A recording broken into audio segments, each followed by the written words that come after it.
nostalgic. Welcome to the show.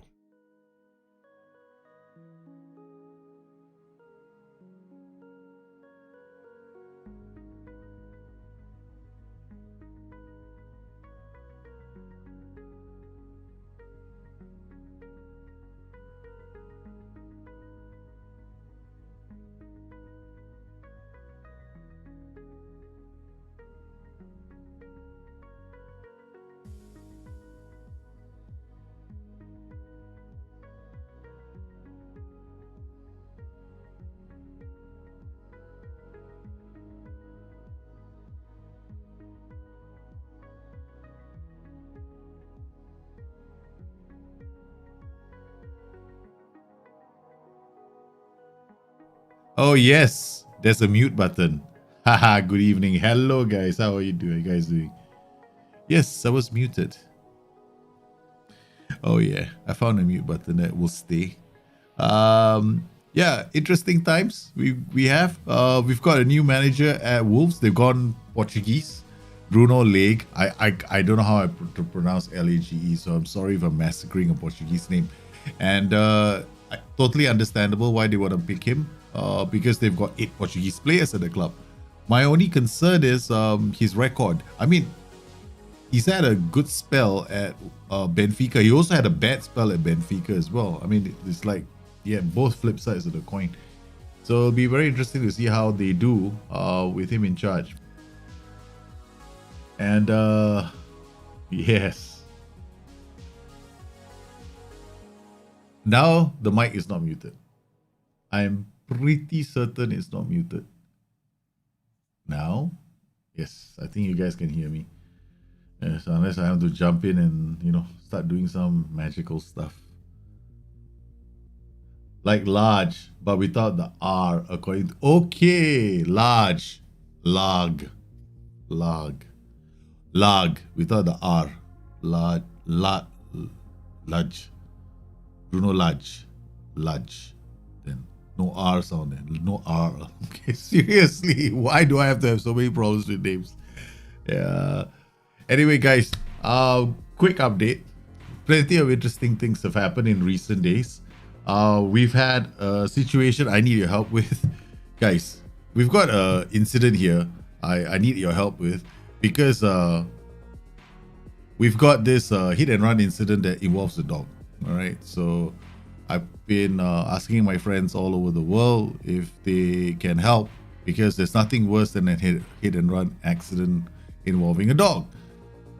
Except when the person that, it's unfortunate, right? So here we go. Boom.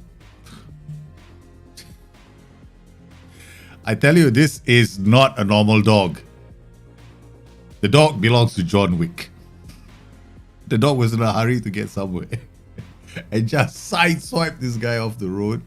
Oh man, I just had to share this with you, man. It was so hilarious. Boom, the dog goes down. No. The dog takes a man down. So I want to thank everybody for coming in on today's stream. Plenty of things happen on Discord. So thing is, if you've ever supported the channel as a Patreon and you've kept your Discord in, you didn't leave the server, because I can't help you if you've left the server. Okay. But if you still have a connection to the server, you could be unranked on the server, that's fine.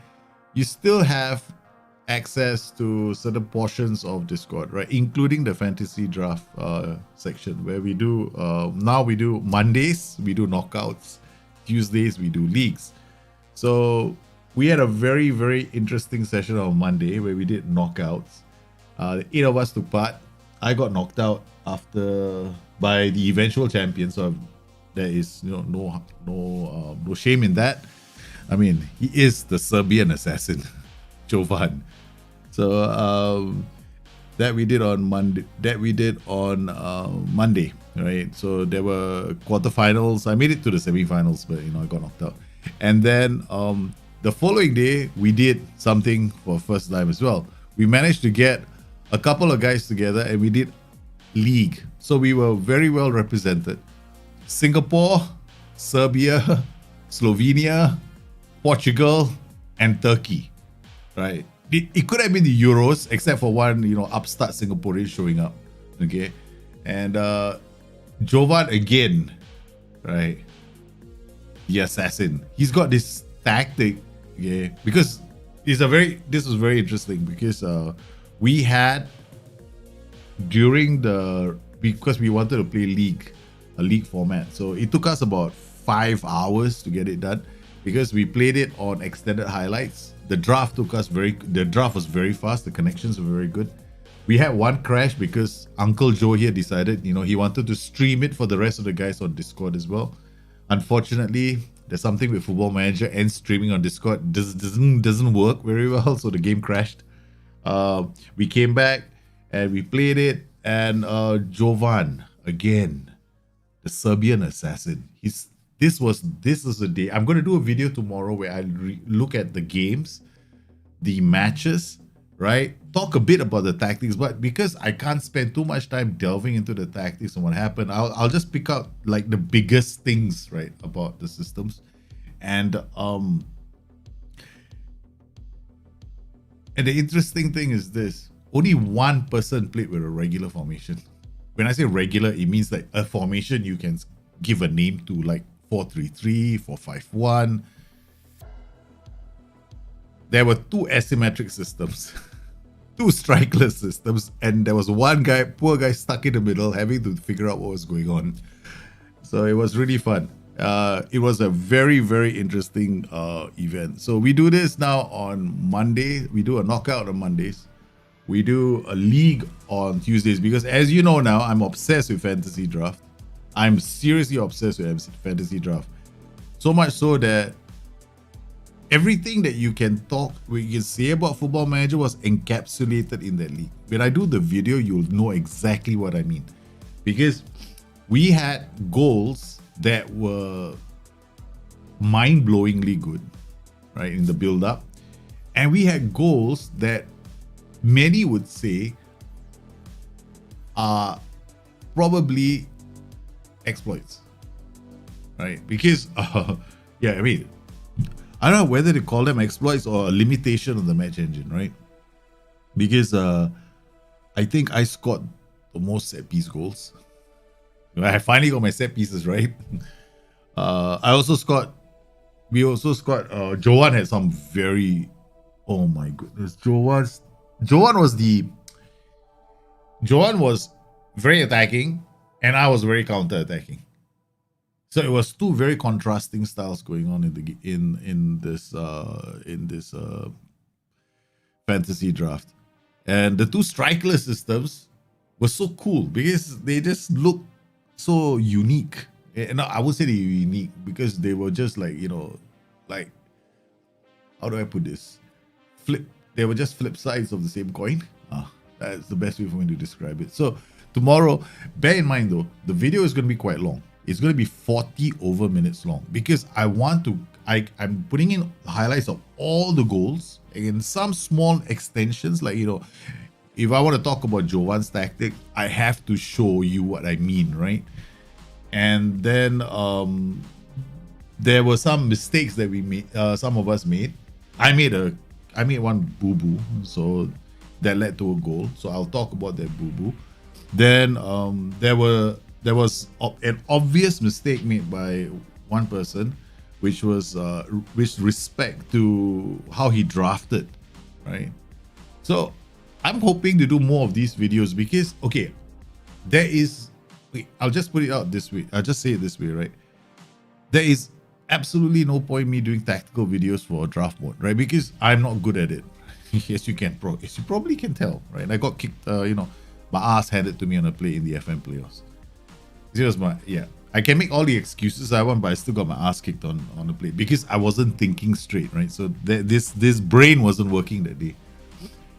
And and secondly, there aren't many people who are interested in draft mode, right? The population of people within the Football Manager community who play draft mode is really small.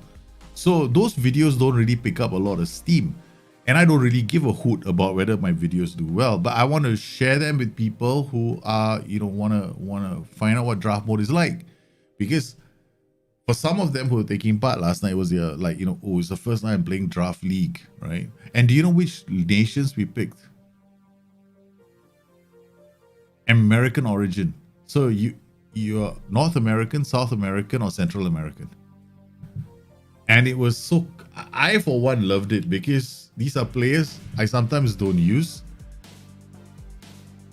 And it was like getting slapped across the face 5 ways sideways. Okay, because it was like okay, what why doesn't he score for me? The kind of thing. And then yeah, so it was fun. It was really a lot of fun. So I'm looking I'm hoping that you guys get a chance to watch the video. Let me know what you think. Jovan, the Serbian assassin, his tactic was so good that yeah.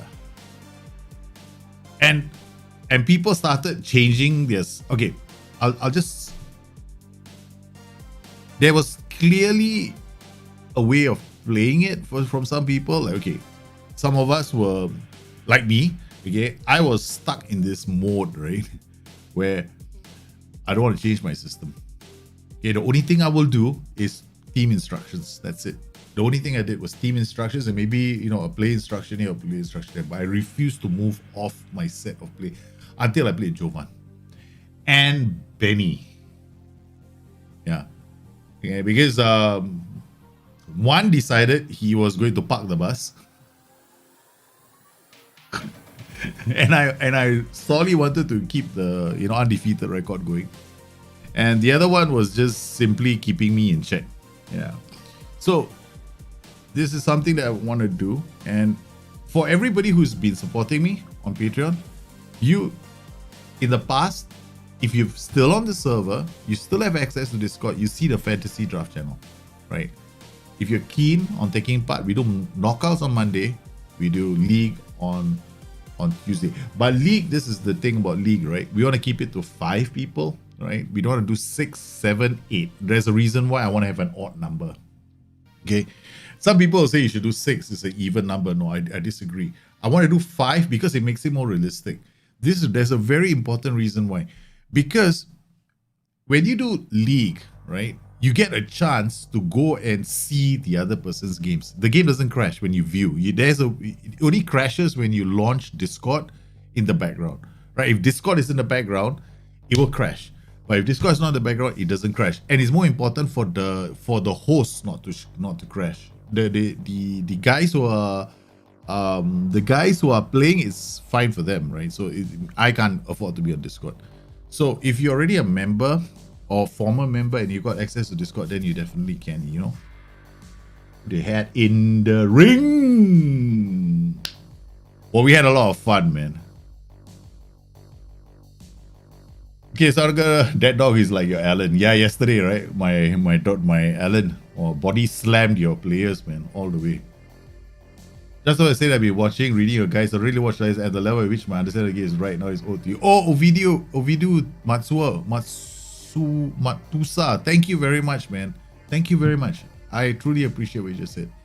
Well, I'm happy. I know you don't really watch the live streams, but just to let you know, if you ever need help, I'm here, right? I'll help you out if you have questions.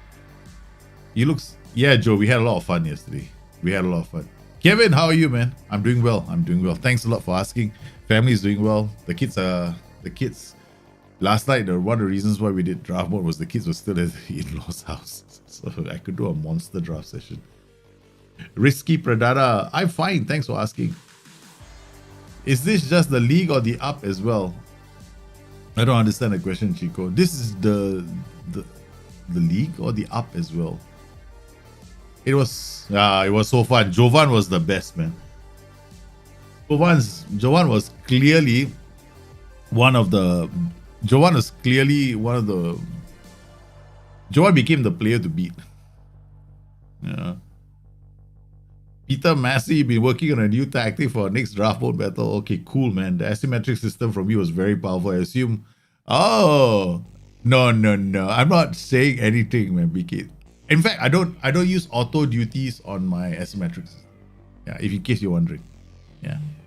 There's a reason why I chose auto duties, right? There's a reason why I chose generic rules. Very important reason why I chose generic roles.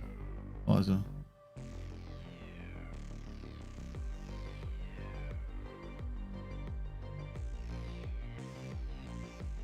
Oh man.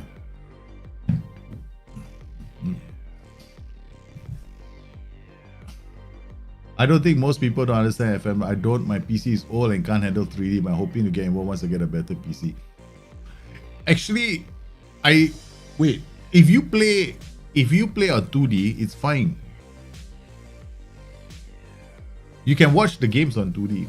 It's just the highlight mode, right? The speed, right? Okay, for example, when you play in draft mode, the host network sets the graphics, sets the speed, right? Match speed and highlight speed. You can choose to watch it in 2D if you want. And all it requires is you having a good network connection. Right? So if your internet is good, then you shouldn't have an issue.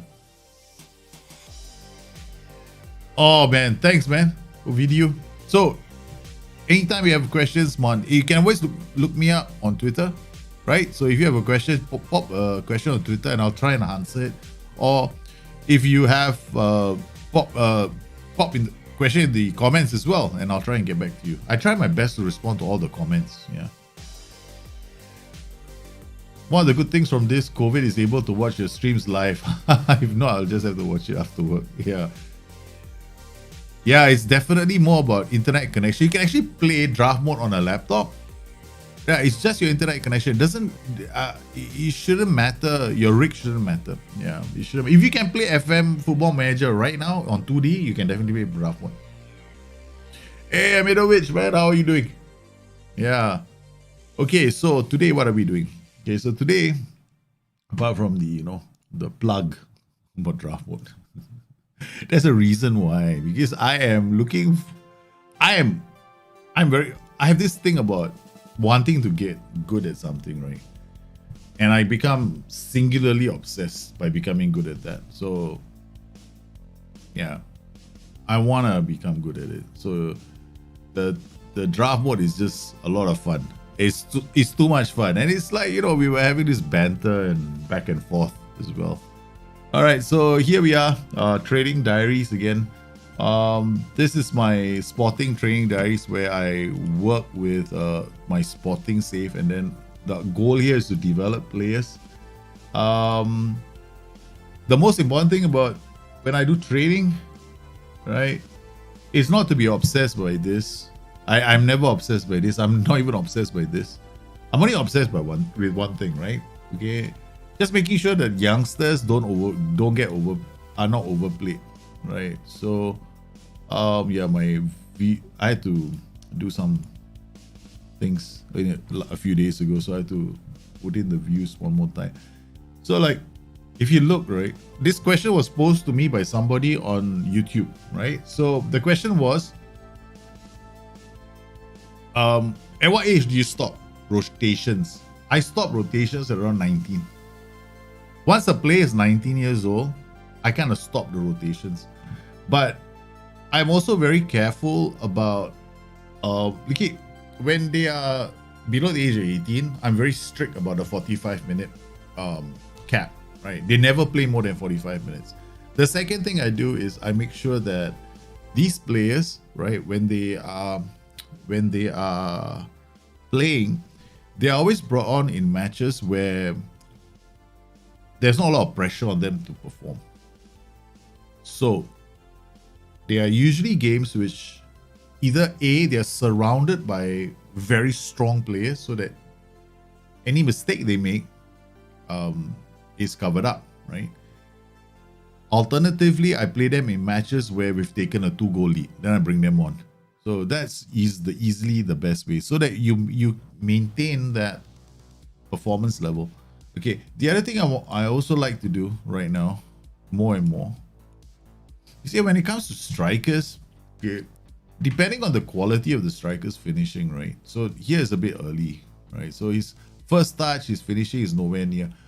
Some of these strikers that I want them to learn how to do certain things. Like the most important thing is to place their shots, right? So they become better at finding the back of the net. It's actually kind of important for certain styles of play.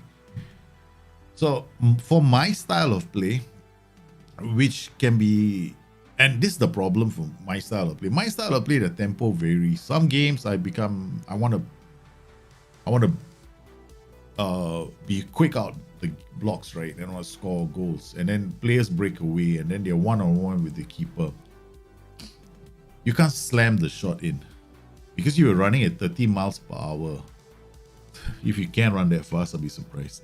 When you get to the end, chances are players normally need to place their shots, right?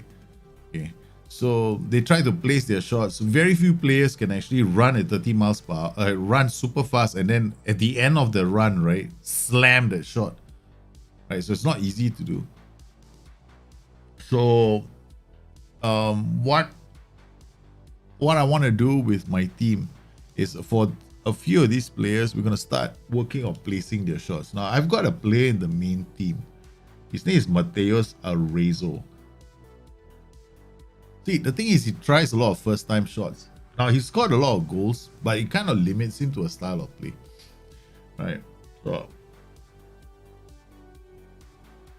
he takes first-time shots, is good. I'm going to see if I can...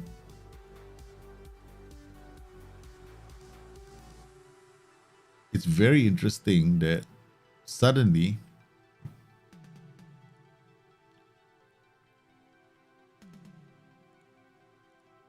you notice one thing. Train. I have to right click and train him.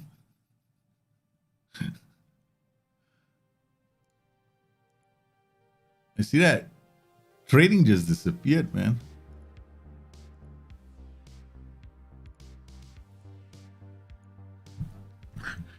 The trading disappeared completely. Now he went again.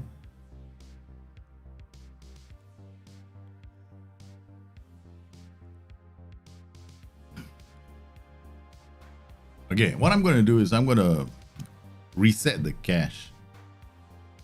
I'm going to have to reset the cache, man. I didn't know what happened. I have no idea what caused this to happen. So I'm going to quit game and exit. Delete cache and everything else. So this will take a bit of time. I won't take that much time, but it should be quite straightforward.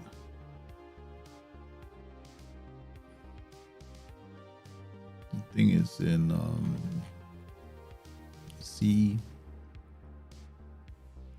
Jesus.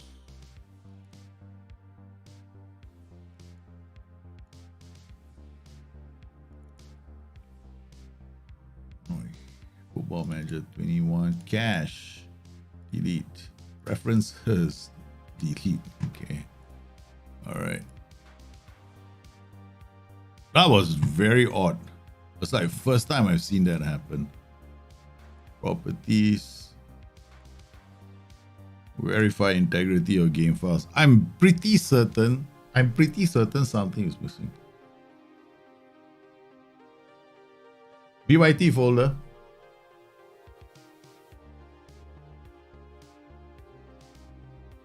Yeah, Peter was Red Pearl. Red Pearl was fun. Yeah, it was a lot of fun. We played a few of the games, and there was quite a lot of interesting things that were happening, right? You've implemented the tactical periodization method in my first season of Ajax, finished winning the treble, played unbeaten season, and only lost one game throughout the season. Players developed superb. Cool. Cool.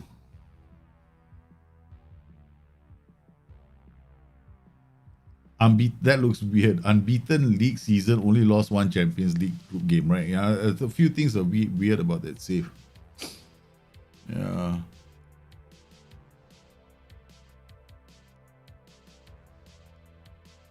My save suddenly looks damn strange, boy.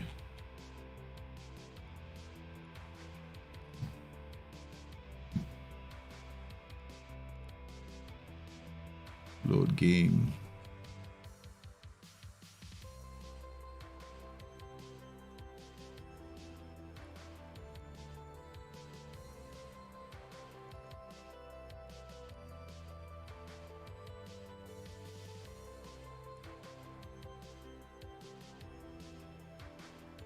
Let's hope.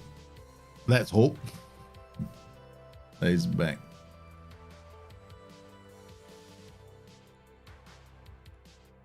Okay. All right.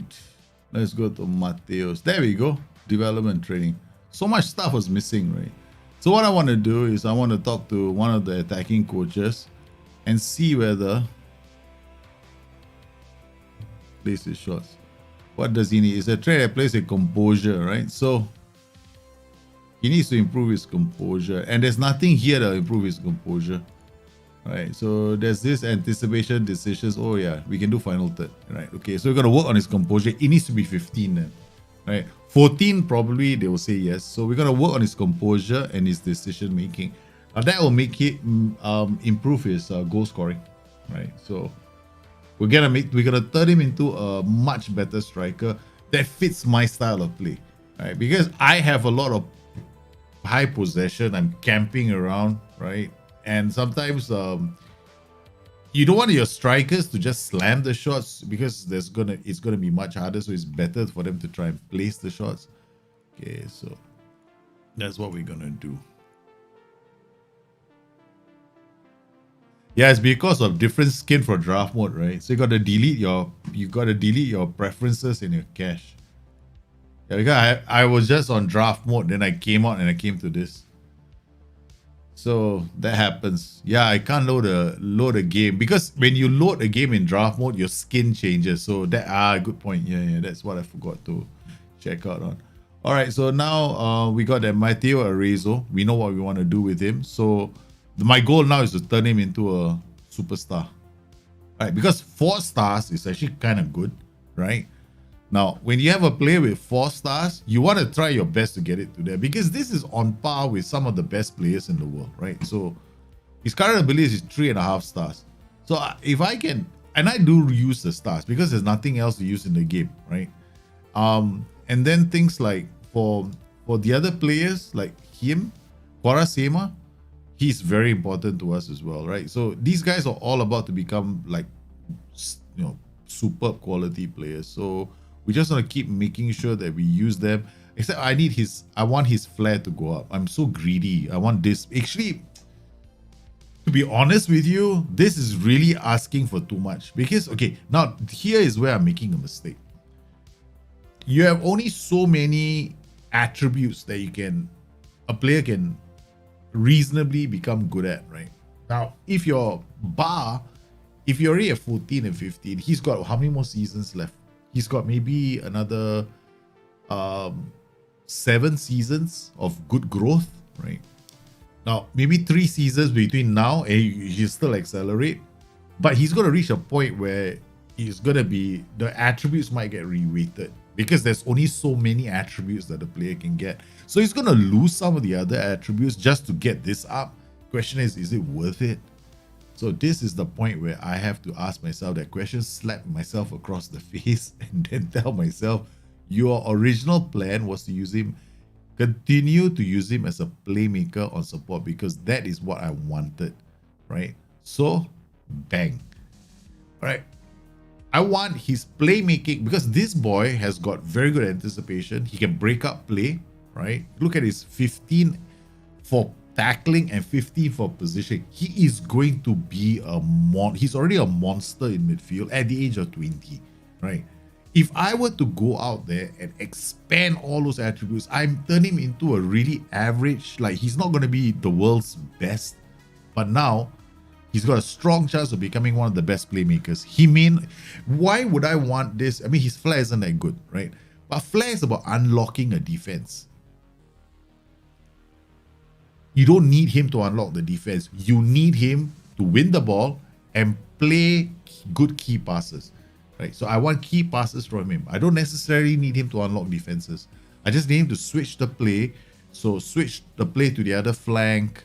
I need him to try long range passes so that he can get those key passes so that he keeps my system ticking.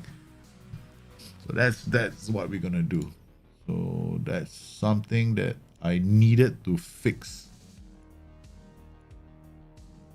It's a common mistake when we do trading for players, right? To go out there and want everything. You can't have everything. It's like me going into draft mode and telling myself, okay, I want to be able to play 4 tactical or 5 tactical systems. You have to decide. You want to, what system you want to play, and go get the players for it. And then from that system only, what the variations that you can make. Maybe it's a 4-4-2, which is the reason why I wanted to play a 4-2-4. I was going 4-4-2, 4-2-4. 4-2-4, 4-2 strikers. Those are my 3 systems during draft mode, FM playoffs. Unfortunately, when our friend showed up, Kimmich, that all went out of the window. Because Kimmich is just a now with an acceleration of 12, he's just a glorified midfielder now. You can't play him. I couldn't play him on the flanks for 2 systems now.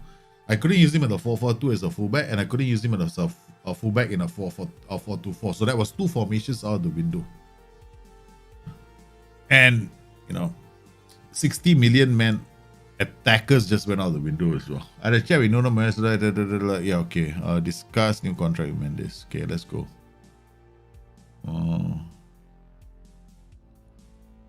The problem with giving players new contracts is also they get a dip in performance. You got to be very careful. September is. I'll just give him new contracts straight away. 36 million.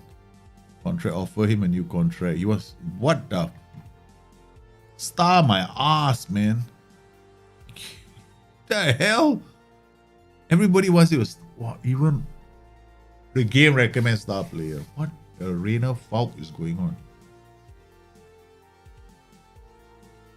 Okay, well, I don't want to make him promises. I'm not gonna give you a big salary rise. Okay, I'll give you a star player status. Never mind. Let's see what the contract looks like. Shit, man. Now I have to take out my calculator. There's a way I can sit down here and do my calculations and then, but okay, let's see now. I wish there was a way, right? We could see the whole thing. Okay, payroll budget cost 6.4. Cost 443 current season, right? So the cost is 443 for this. Let's say I remove this, but this we don't know, right? That's 19.25 per appearance, assuming he 19,000 per appearance. He gets 40 appearances. That's a lot of money. So I'm gonna remove this. I'm gonna remove this. I'm not gonna remove this. Yeah. Okay. So I'm gonna jack this up to about 6.7, 6.76. Wait, there's 40. I have to get my calculator out. All right, let's go. All right, that's calculator. Damn it, this game is like that, man. 20 times how many appearances? 20,000 multiplied by, let's assume 40,000 appearances. 40. That's 16 million. That's 16 million.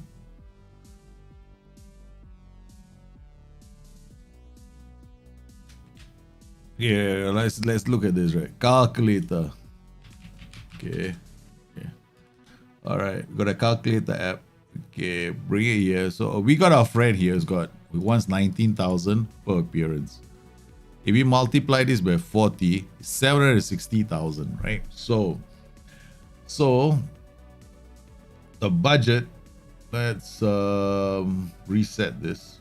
Okay, so 5.11, we can give him, this is gonna be about 670,000. Shout out bonus is gonna be about 14,000 per game. Every 0 we get, he gets 14k.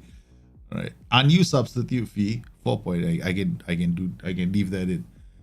So we're gonna raise this to about 6 million, 6.5. I'm gonna remove this. I'm gonna remove this. I'm gonna remove this. I'm gonna leave this in. Suggested terms. Done. This is net cheaper. Yeah, so I just saved myself some money. And I got it. I've got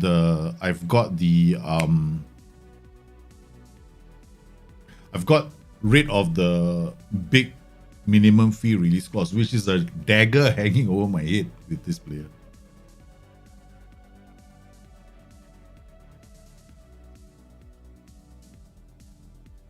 What's a good rule for not overworking first team players that are still developing? Even my mid, I'm just gonna switch. I'm just gonna make sure I switch to this, right, so you guys can see the question. Okay, so the question is, what's a good rule for not overworking first team players that are still developing? My mid-20s stats will always want to slide all of a sudden after a game, even match load set low.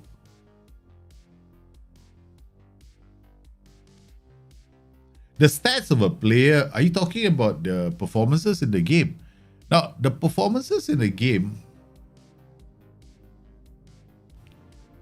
if you're talking about the stats of the game, okay, average ratings are a bit more expensive in FM21 than they were in FM20, meaning that now an average rating is about 6.8, right? Previously it was like 6.6, so it's just 5.2. So it's harder now for you to get a 10 unless a striker scores 4 goals. If you're talking about trading ratings, that's different. Trading ratings are like this, right? So they don't always stay up after a good performance, right? So your matches have to be, even if your matches are great performances, your trade ratings can take a hit if a player is playing 90 minutes in a game and then going to train after that. His training ratings might take a dip, especially if you're playing 3 games a week, right? So if you want your players' training ratings to stay up, then you've got to practice rotation for the most important players that you're trying to develop. Like I'm trying to develop Quaresma, Nuno Mendes, Matia Arezzo. There are a few players I want to develop really well, but I have to rotate them, right? So that their training performances don't take a hit. If you don't rotate them, their training performances, I guarantee you, are going to take a hit.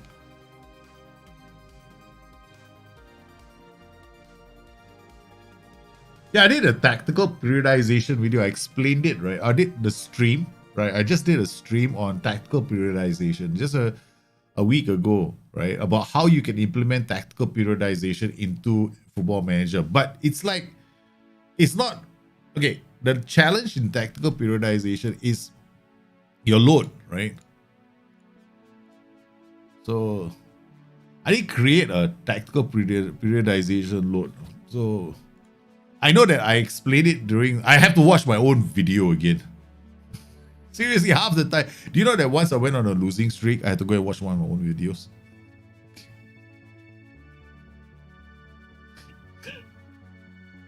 Oh man, I feel like such an idiot. You know, sometimes write guides, right? I don't want to research on a guide, right? I write all the information, like this dump coming out of my head. And then all of a sudden, because I believe in compartmentalization, like information I don't need comes out of my brain. So all that information dumped, and then suddenly I have to ask myself, okay, what are the attributes that I need for this to learn this trait? Go figure.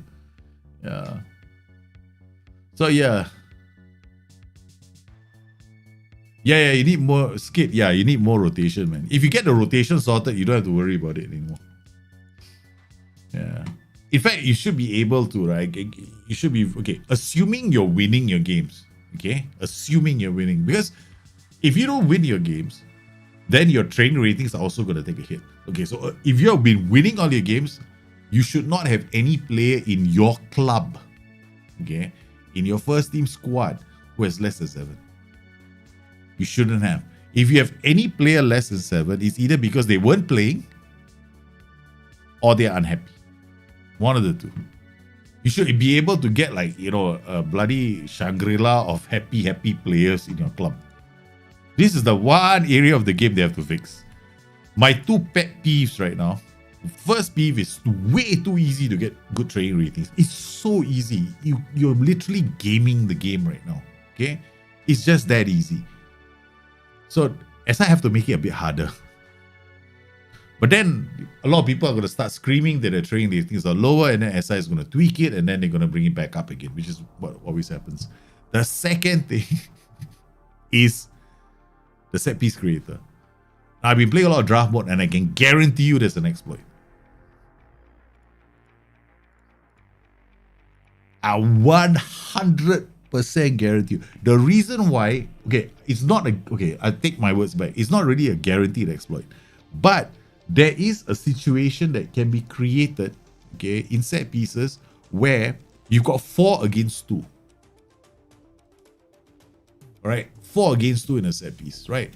Because you are limited to 2 edge of area. On the other hand, you can put 4 outside the area. So when you're attacking, you can put 4 there. But the opposition can only have 2 outside the edge of the area, and that's when the problems start. Now, the only thing that will save the problem for SI is I can see where there's challenges, because if they fix this, right, they give you the option to put 4 in the edge of the area, and you have the option of putting 4 outside the area. What if you were to play against another player who knows a bit more about set pieces, and he goes, I think I don't know what you're doing, is it? Okay. Now, you put 4 outside, you got 4 less inside, he dumps everything inside, because all he has to do is switch very quickly. Like, it is possible in the game for us to switch things very quickly. So then you take advantage of the extra numbers you might be putting inside the box, and you send it to the far post and you score a goal. Because we found out yesterday when we were doing our fantasy draft, it was literally like, you know, I'm not shy to say this. I had some very nice goals scored from open play, and I also have some set piece goals as well. In fact, I had quite a few. Yeah, I felt sorry for some of the boys, man. I really felt sorry for them. Okay, what are we gonna do with this? This is when I was I want to make a tactic for making it hard for people to score against me. What is this? Wingback defend, wingback defend. No, I want to make something a bit crazy. Okay. I want to do.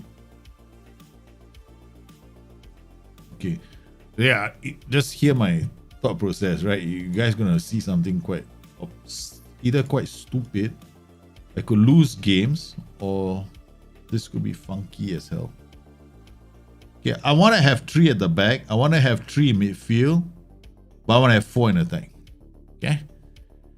Right. Okay.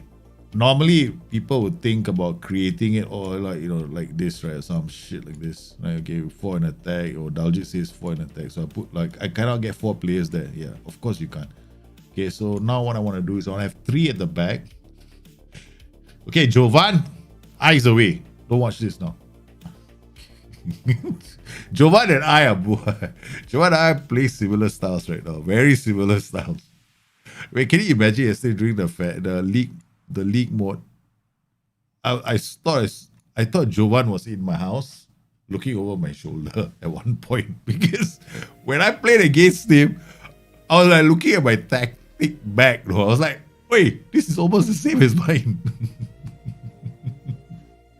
Do you use defend wider anymore? I still use defend wider, but it depends on the situation, right? Okay, if I have a congested midfield like this, right? Okay, now I defend wider all the time, especially if I've got a DM. When I have a DM and I do something like this, because one of my tactics is set up like this, right?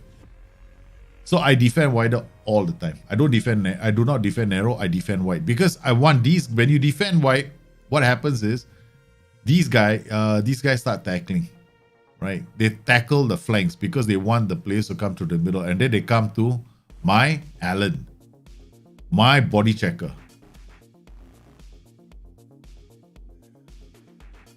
Yeah. So you put one strong body checker in the middle, and that's it. That's it. Okay, that's it. Okay, all right. So I want to make something different today. Okay, I got several options, right? Okay. Yeah, I was saying what, 3, right? 3 at the back. No, now my mind is thinking of the Brazil box again. I'm obsessed with Brazil. Their box system lately. Pull back. Okay, we leave this alone. I want you here. Okay, you can come here. Okay, we put you here. You come here instead. Okay. And you come here. Now these two are not going to be happy friends because they're going to keep clashing into each other. So these guys will come here.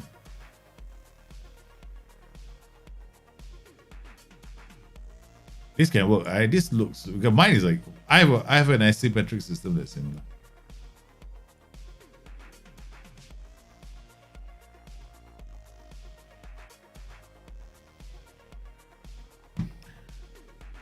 Okay, I got my 3, 4, 3. Right, but now it's a 3. Now when this player comes up, right? When this player comes up, I got a flooded midfield. Now I got a flooded midfield. Yeah, this is how I beat your Chico if you're on the stream, right? This is how I beat your strikerless system last night. Because your strikerless system needed the midfield, right? But I kept overpowering your midfield with my 5 players. Just in case you're wondering, right? So this is how it happened. Okay, now I want to make sure that, okay, now I want to do this. Okay, this player is very dangerous now. Okay, so I'm gonna turn him into he has to be a complete wingback. Okay, now I have to protect this flank. So a ball playing defender or stopper. This guy can, and this guy is gonna be told to stay wider. Okay, so he's gonna come into this position. So this player has to support him. So it's gonna be either Mazzala or Carrillo. If a Mazzala, then he's gonna run into each other. So we take Carrillo.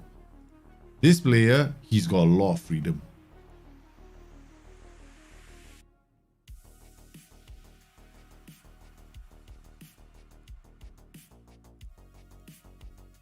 That's it. This guy can be a shadow striker, or he can actually be a very annoying player. Gosh. All right. Okay. We clear everything because, you know, I wish I had a clear button here. Instead of us having to go like, okay, let's take. Okay.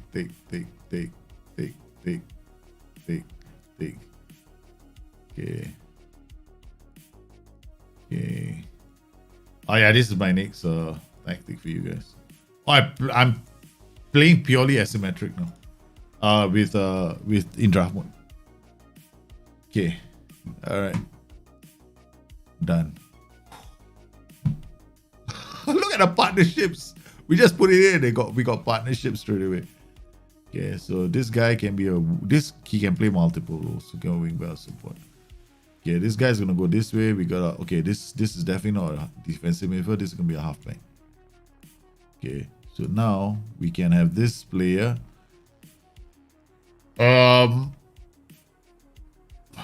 Yeah, he can attack this. He can attack in many ways. I got so many options with him now. Okay, let's just quick pick and play a game. Yeah, he's doing a Brazil.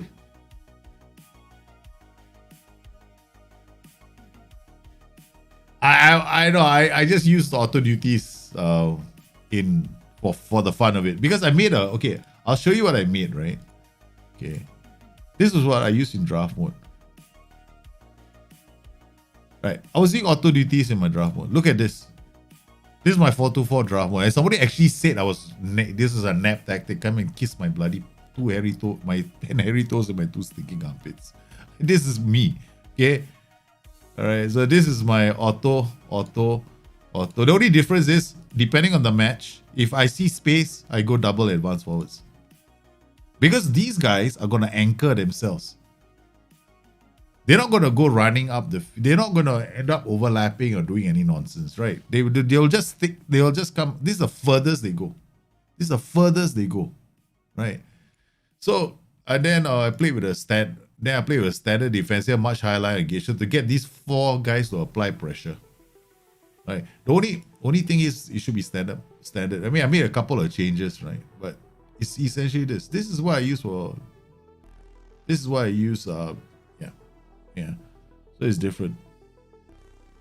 So this is what I was using. And honestly speaking, right, sometimes what you want to be doing is you actually want to test your tactics out against the AI, because it's not like AI is one set of tactics, draft mode is a different set of tactics. You know, they use the same damn engine, right? So right, if it doesn't work against the AI, you know, it's not going to work against the. It's still going to flop. Okay, Brakanka, Goncalves. What the hell are you doing here? You're not a halfback. You're an AMC, brother. Somebody's got see what my players got confused. Now I want you here. You're the son. You're the grandfather of all defenders. Oh man, I'm putting Rugani here. Yeah, let's see if this works, right? Okay. Okay, so this guy is gonna stay cover. So what we're gonna have is these guys going for. This could be very dangerous, right? So it's a 3, 1, 2, 3 in transition. He appears here. He appears here. So I get a 4 and I get a 3, I think. Because I'm all about 3-4-3s right now. What is your opinion on England?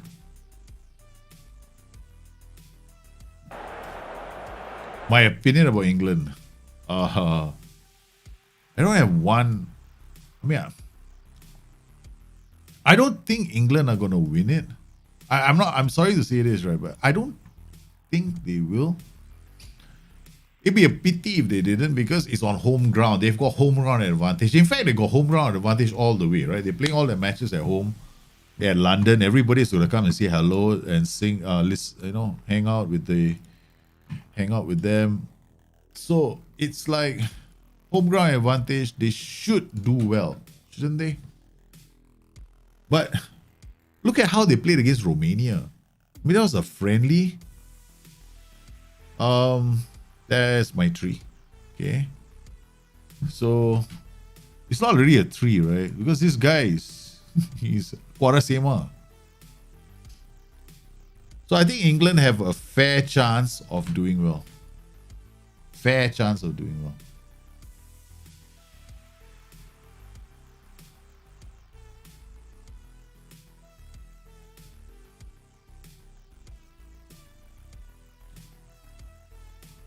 So I just created a tactic. I didn't even save it.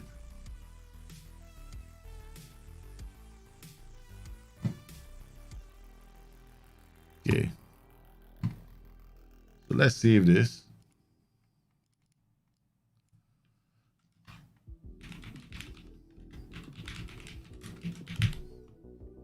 Experimental ass. Set piece corners. Load all routines. Asymmetric routines. Okay, you come here. You come here. You come here. You come here. You come here.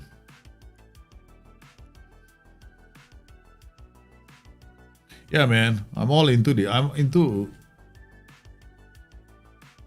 now into making like funky asymmetric tactics.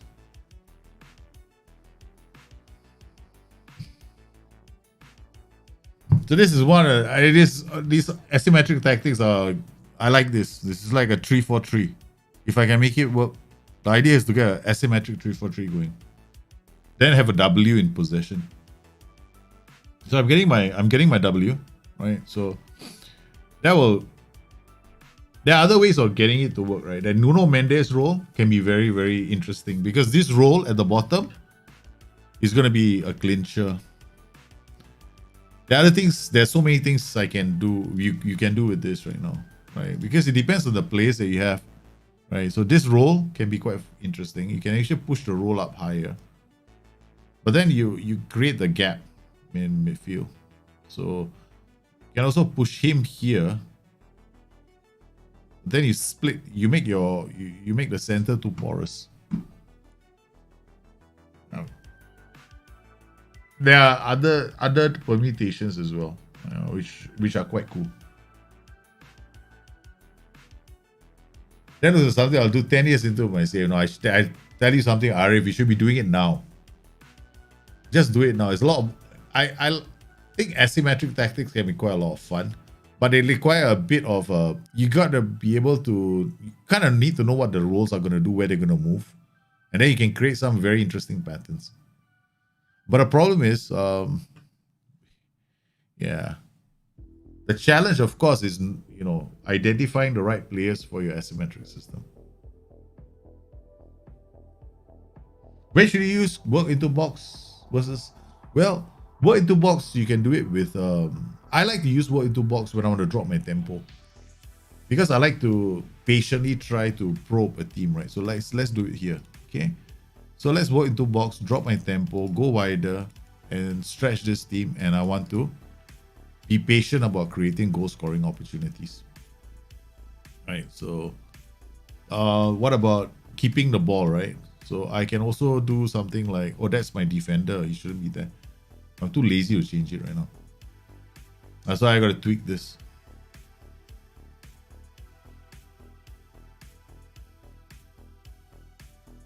So when you play work ball into box, it's more like you're being patient about creating goal scoring chances, right? But if you like when you do it like on higher tempo, then you got to make sure that you've got more, I guess, more players in support, because you need to create those goal scoring chances. And when you're not crossing anymore, then you're like trying to pass really quickly, so you don't have a lot of players then, and they do no targets, then your possession just gets wasted, right? Okay, hit early crosses. When do I like to use it? I like to use hit early crosses. Again, the hit early cross is fairly useless against a team that doesn't want to come and attack, right? Yeah. Because if they don't want to come out and attack, all you're doing is sending crosses into a box which have already got players inside it. So you want to think about how to use hit early crosses. Now, I normally am very because hit early crosses, I like to use it situationally, right? So like if a team, I notice that they are attacking me a lot, right? And I would like to make, well, this is not working out very well. Okay, I would like to, why is it auto?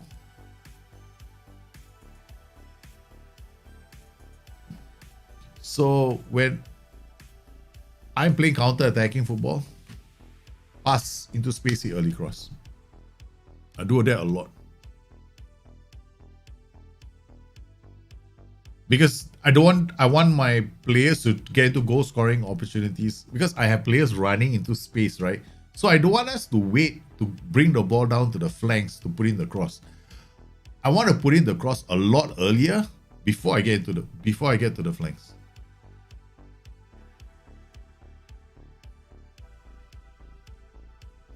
This one is tweak in progress. It's like, okay, now I can turn this guy into an inverted wing back on support. This guy is literally doing nothing at the moment, so he goes even higher. Okay.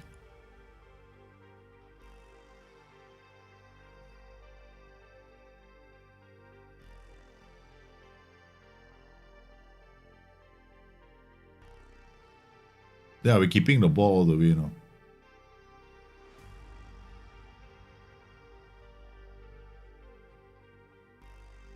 Okay, after this, we're gonna be taking a look at some of the tactics that you guys have submitted, right? So we've got a few, so definitely want to be looking at them. Rugani is one of the worst players to use for these kind of systems. He's got absolutely no, he struggles with passing the ball, and then I'm always very concerned about whether or not he can play in this kind of asymmetric systems where I need more, I need to make sure that the defender is actually going to do his work. I bought him because he was cheap. So far, everybody's playing well. Look at that. 6.6, 6.8, 6.9, 6.9. Okay, that's not too bad. Okay, we just shout and tell him we want more. So this defending is quite still okay. Right, not too bad. Okay, goalkeeper distribution. No quickly.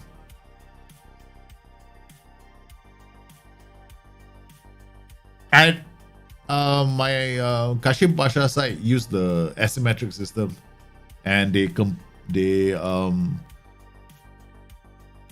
are now a CM on support.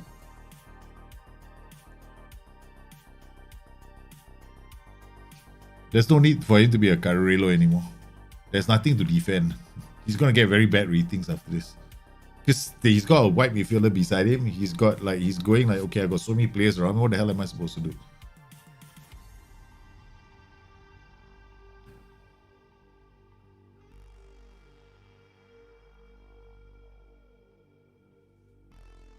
I have a jersey, brother. Don't you recognize the country? Maybe I should bring it up higher. No, there we go. See? Hey, represent Asia. It's a Korean jersey. Nima. I have to fix Ali Daiji. Oh man, Ali Dai. Man, the guy is a legend. That guy was a legend, man. And then Ali Karimi. Ali Dai. Oh man, that guy was a legend. No one better. No one better.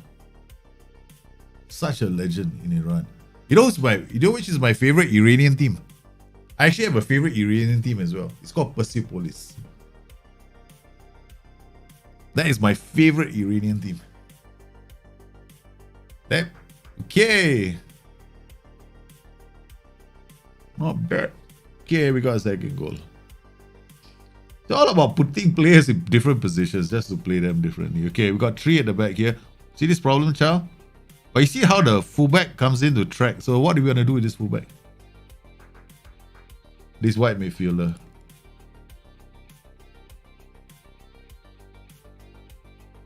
What are they playing? They got a midfielder on the right. Do they have a midfielder, wing back on the right?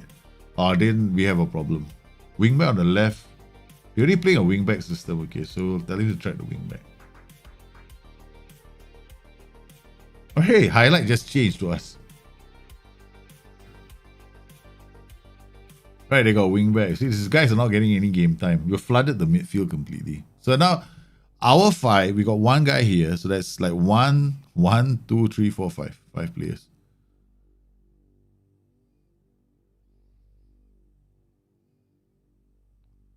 Yeah, Persepolis have done well. I mean, it's like goes back. Okay, my respect for Persepolis goes back all the way to 1996 or 7. Yeah, I actually had the I was working for the Asian Sports Group, right, at that point. Right, so that's when I left ESPN. I wanted to do documentary kind of style stories more. So I was sent to Iran. Yeah, I went to Iran to do a story on Persepolis, or yeah, the Iranian teams. Okay, it was a long time ago, man. And wait, let me try and remember. I went to the stadium. What is the name of the stadium? It's in Iran. It's the shit, man. It was at one point the largest stadium in the world. It's an iconic stadium. What's the name of the stadium? Shit, man. Man, I need some help, man. Here, this is the most iconic stadium. One of the most iconic stadiums in the world. At one point, it held the world record, right, for the most number of fans at the stadium, 100,000. But it's such a sad thing that was in, in a state of disrepair as well.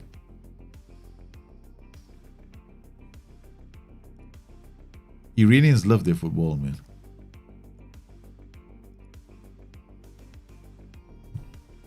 Okay. Save this tactic for future use. Just have a tweak. Either this roll or this one.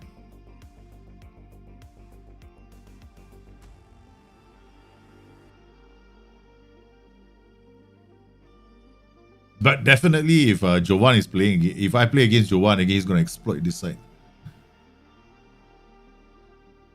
of my tactic. My right side, he's gonna exploit it. He exploited it with Neymar, man. Ah, another one. We scored another goal. Look at how this player, right? This is our fullback right now. See our transition, right? We got 1, 2, 3, 4 right of stupid players. So you got 3 here. You got 3 here. So I just have to get this guy to be a bit more attacking. This is the Mazala. But wait, hang on a minute. How they... Okay, so my Mazala is on a slightly different part of the pitch now. Rakanka, okay, we read the game.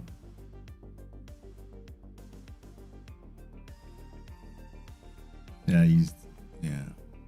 Alright. Defensive line? Nah, should be standard. Okay. Engagement. 1, 2, 3, 4. Gonna press these guys. Oh, let's see how they do, right?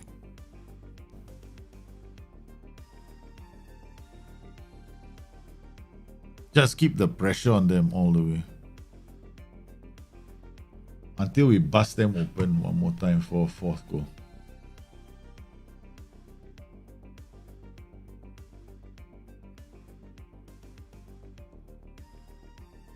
How do you react when I get a player sent off? Do you go defensive or counter-attacking? I don't go defensive or counter-attacking. Okay, okay, alright. Okay. If I have a player sent off in this tactic, he comes off straight away. Or, okay, what will happen is this. Whenever I have a player sent off, right? Let's assume this guy is sent off, right? This is one of the reasons why this formation is one of the best. Okay, in FM, right, this is probably the easiest formation or one of the best, right? So you got the 4-2-3-1 and you got this. Okay, this is a bit easier to pull off pull things back if you go down a goal, right? This guy goes away. This guy becomes the inside forward. This guy can play as an inside forward inverted winger, right? You get these 2 guys attacking the space. You get this guy holding, so he's probably going to be something like a deep line playmaker on defense. And then you got 2 players in this position. Okay, you generally don't want him to be attacking anymore, right? So what you want to do is something like either central midfielder on support, if the players with the attributes, positioning, tackling, passing, okay, or if he is a playmaker, they can work. You can play him as play as a ball-winning midfielder on support as well. So it's really up to you. So what the thing is, whenever you play a DLP, play a role that can screen for the DLP. If you go down by a man, right? You don't want this. It should be a wrong duty. Okay, so you never want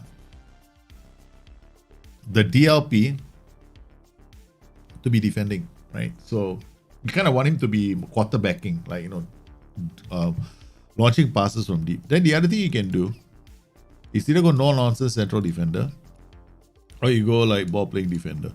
One of the two, depending on what you have. Because then you have 2 routes, right? 2 ways of releasing the ball.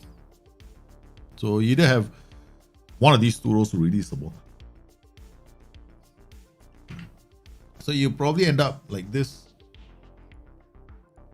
So you got ball-winning midfielder, maybe a CM on support, maybe a box-to-box midfielder, so that you still need one player to at least support these 2 guys. Otherwise, they just run into traffic, right? So you get one. This is one of the reasons why I probably will play box-to-box or central midfielder support. But I'll make sure that there's at least one ball winner. All right. What will happen is you end up in a situation where your original tactic doesn't have to change very much. So for a lot of people, this is probably the best setup for many people to play the game. Especially if they go down to a man, they just have to drop this guy out. And what do they have? I mean, I wish I could drop him off, right? So what you have is this, right? In a 4-2-3-1, I do almost the same thing, right? In a 4-2-3-1, right? I sometimes get into this situation, right? You got 4, right? You got player sent off, right?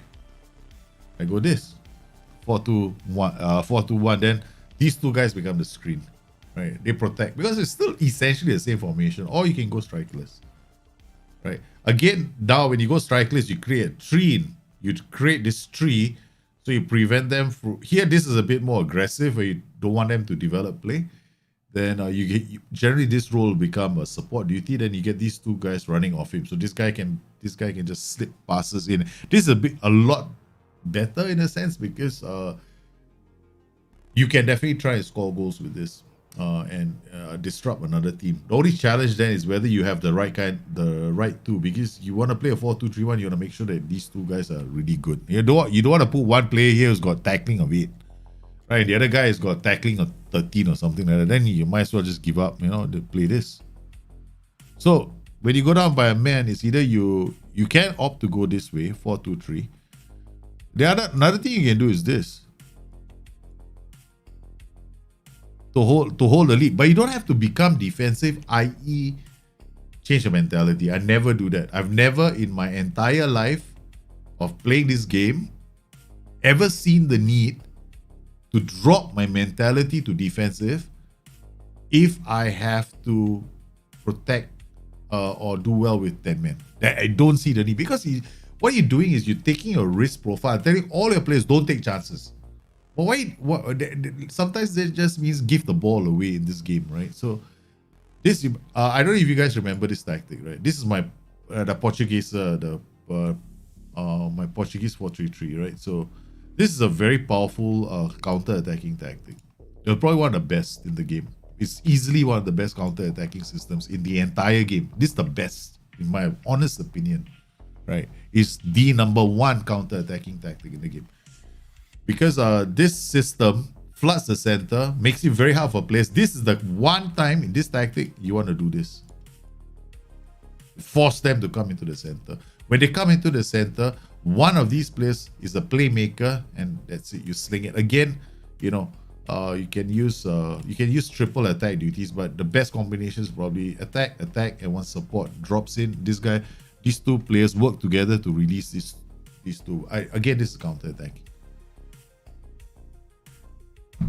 I was just messing around the tactic. Yeah, Alexandra Ferreira. You probably know this is just an experiment.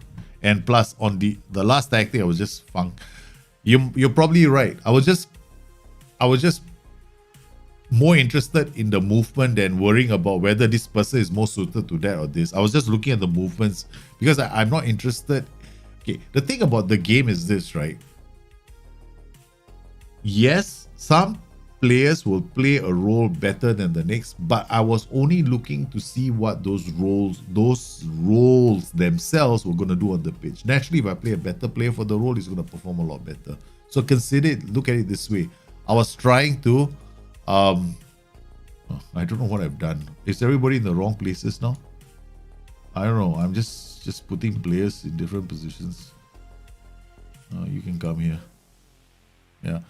So I was just putting players, consider it this way, right? Okay. If I already have the wrong players in the wrong roles, but the tactic is working very well, imagine what it will look like when I have the right players in the right positions. So I just, made it it's going to perform a lot better when they're in the right roles and positions. Yeah, no worries, man. So if you go down to 10 men, right?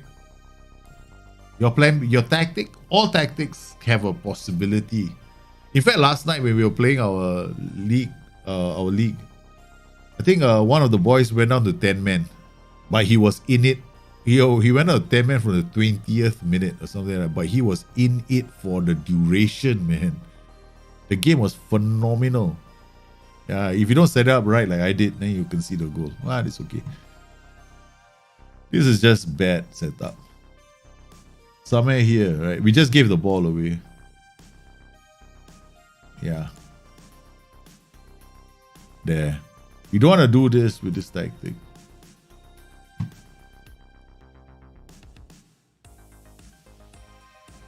And then with when you play double DMs, you can afford to. You don't need so many. You don't need so many. Like, you don't need this. This is just too stupid.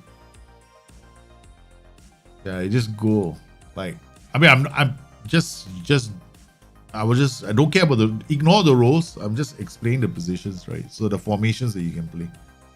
This is not meant to be like this how you make this 4-3-3. No, it's just what you can do in terms of formations. Okay. All right. 760,000.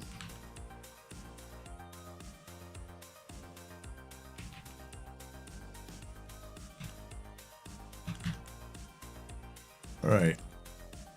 Okay, what do we have next? Nacional de Madeira. Okay.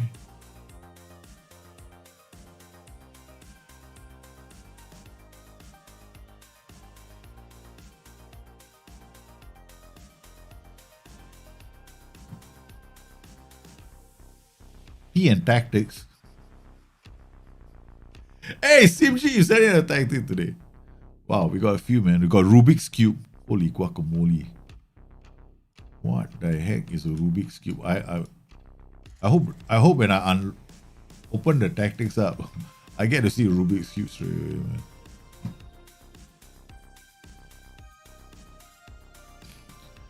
Okay. Alright. Let's download all these tactics.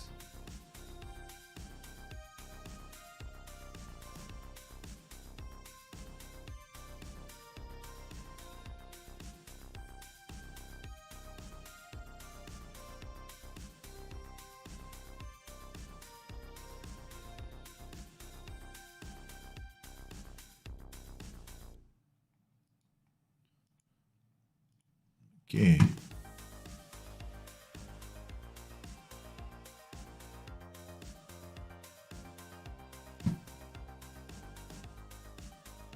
All right, 442 Basil. Okay, let's just carry on. Request spotting, but 1, 2, 3, 4, 5, 6. Spotting will be without 6 of the. Oh, look at this, man. Now he's an important player. 20-year-old bus boy. Yes, we'll just request a postponed match. Okay. Whatever. Yeah, BK Eaton, right? Sent off. Yeah, he sent off in the 25th minute, man. And he came roaring. He came roaring back. So don't ever think that just because you gone down by a man, your match isn't over yet. There's still a chance for you to turn things around. Okay, so let's just play. Look at the rules. Positive, high tempo, fairly narrow. Distribute the fullbacks counter. More urgent, get stuck in. Okay. Ball winning, DLP, inverted winger, supporting fullback going around, DLF on support. 2 support duties. Why 2? And then you got this is like. Okay, we'll just watch it. Because sometimes the tactics are generally fine, but in that one particular case, maybe just one duty change. That's about it. Yeah.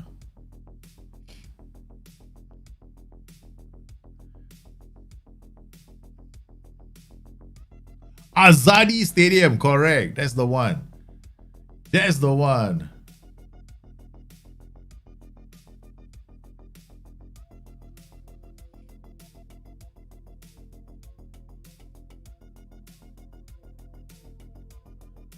No, that's the Nima. That's continental challenge. People that continental challenge is quite like the Pentagon challenge, right? Going on for many years. It's a good challenge. Yeah. I just don't do the Pentagon challenge. I'm doing the Kashim Pasha challenge. That one is slightly just. It's okay. It's not bad. Quaresima played the last game, right? Didn't he? Okay. I think he did. I think he played the last game, so we're gonna rest him. Okay, we got Tabitha, Nunes. Nunes can play here. Palinia can. Okay. Santos, without a shadow of a doubt, definitely. Inverted winger left only. That's the only problem. Okay, let's say Tabitha left. We're gonna put the other way around. Because Santos will come in from here. Okay. Do I have a right-footed player? Camacho. Oh, it's 2. Balde. Oh, can. Diego Thomas. Maybe you can. Okay. Alright. So I've got two players, right? One is both are inverted wingers. I mean, now the problem is with this kind of a setup, right? You ideally want to have like a 4-4-2, right? Making sure that the two players in the center can tackle. Yeah, let's play this and see what happens. The only concern I have is the two strikers in front, because because when they're playing support, they are gonna drop back and pull everybody, like the whole midfield up, right? So the whole midfield has to come in, and when that happens, you could end up giving space away. So you're gonna have to make sure that you keep the ball, and you're gonna have to make sure that you do well in keeping the ball. So you can't afford to lose the ball, right? So far, yeah, we're not doing badly, right? So because we have a certain amount of quality in our side right now. So, you know, like here now, this is going to be a good point to watch, right? So, okay, we won the ball again because we got a central midfielder that won the ball, right? So, see how what I mean by your two support duties are going to pull everybody up. You see, they're not really going to the flanks, right? They're not moving into the channels when your team has the ball. Look at this, right? So, okay, here he goes, but this guy is staying rock solid here. It goes between the defenders. Yeah. Two support duties. Nobody is putting pressure on the back line. So they drop off, giving the defenders time, space to, you know, mop up the threats that come into the box. Now this is Nuno Santos coming into the box. He's an inverted winger. He has to go into the box himself because he can't even play the pass as well, because both strikers dropped off, right, to create space for him. That's what's going to happen when you play two support duties together. So what are we going to do now? Got to decide what's going to happen here, right? So we've got one player who holds up the ball, and second player holding up the ball. Unless this is a tactic meant to for these two guys to score goals. But then what's going to happen is everybody's going to move forward, right? And then you're going to end up in a situation where you don't score a lot of goals. Because by the time they get into the box, because you're playing a higher tempo, they're just going to run into the box, and like what we just saw just now. So you just watch it again, right? So it'll happen a few times, if I'm not mistaken.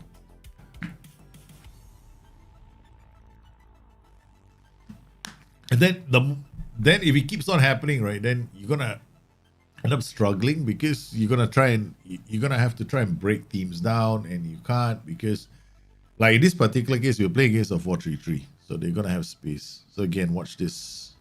Well, somebody's gonna start running into the wall. Okay, nobody to play the ball to, so they're looking to the guys on the flanks. All right, let's just make one tweak. Okay, so give us an option, right? So one of these players is gonna run into the box, one of them is gonna make space. Okay, so this guy's on attack duty. So this player is the likely candidate because you got two playmakers here. So we want to make this player get into the box and become a goal scoring threat. So what do we do? The first thing we do is we either choose whether this guy's going to move into the channels. Right, when he moves into the channels, he makes space, right?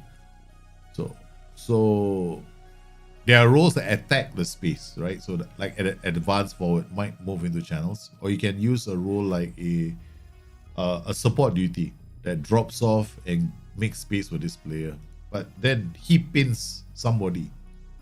So let's get him to pin somebody. In fact, you can even ask him to be like a pressing for an attack. He moves into channels. So just one small change. So this player takes on the defenders, but the question mark is him attacking the space, right? So you have now a simple fix DLF, one DLF on support, one pressing forward in front. So I mean, that would be my recommendation. You can also play advanced forward on on the same side as the inverted winger on attack, because the advanced forward will move into the channels. He will move into the channels. He's gonna sometimes go. He'll sometimes go towards the flank, and he'll play the pass back to the inverted winger, who will then attack the channels. So that's another option that you can have. So what I mean is this player, the DLF on the left, becomes an advanced. So I know it sounds ridiculous, but SI made this The advanced forward lately, I mean the last 2 seasons, they kind of tweaked the role a bit so that it now behaves in really I kind of disagree with how they said the advanced forward was meant to run through the middle, be the most aggressive of the strikers. Like when the defenders have the ball, they go, we're giving it to the advanced forward now because he's going to attack the box. So if you're see now is what now we have the advanced the pressing forward always here. This is the slightly different setup now. So you're always putting pressure on the back line, and this is much better because you don't have players now, the entire midfield being pushed up. You have one striker in front so that only one player pulls back, right? And you give yourself a chance to score goals in transition. So that's the only change I would recommend you make. Other than that, everything else seems fine. Now there might be one or two other things. Like if you're gonna be playing like this, the other thing you can do is, all right. So now what we've done is, I don't think that's a good idea.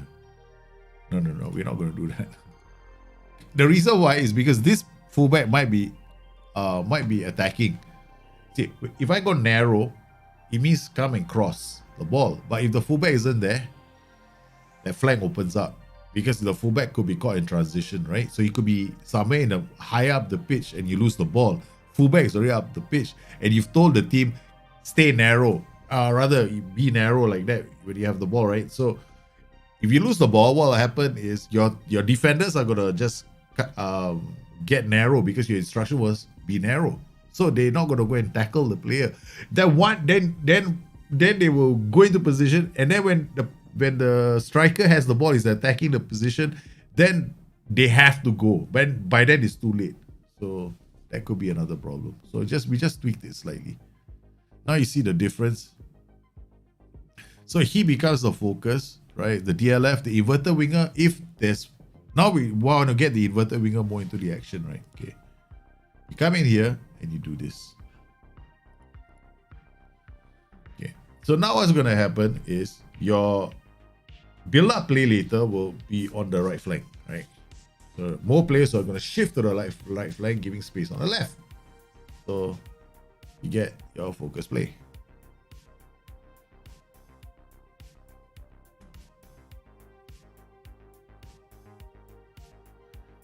There's a thread of the FM forum showing how to play like a real life 4-4-2. That's why it's too supposed. Yeah, if there's a thread and it says this is how it happens, I kind of disagree. You know? Yeah, maybe it's a real system, but as far as this game is concerned, I wouldn't recommend it. Unless, of course, you are so comfortable seeing a lot of your plays, because the instructions make no sense. Here you've got a standard line engagement, standard defensive line. The fullbacks aren't really committed. You know, they're staying quite deep. They're only going to commit in the final third. Okay, midfield. All right. Then you got this line of engagement which says let's not attack too much. This is okay, right? So this is a mid block. And then let's not use the flanks too much. Let's try and put the ball in the middle. Yeah, ultimately, this inverted winger is just a lost cause. It is set up. Yeah.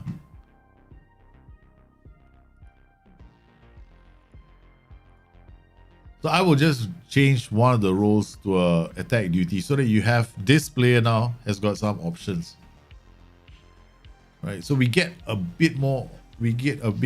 Few more options. Now, it depends on the player that you have. If you have a player here who can run like lightning and dribble and be an Iron Robin, then maybe, right? Then maybe you have two support duties and then you run. Then you add this right defense and drop the tempo standard. Then we come in here. We change this role to like a pressing for support.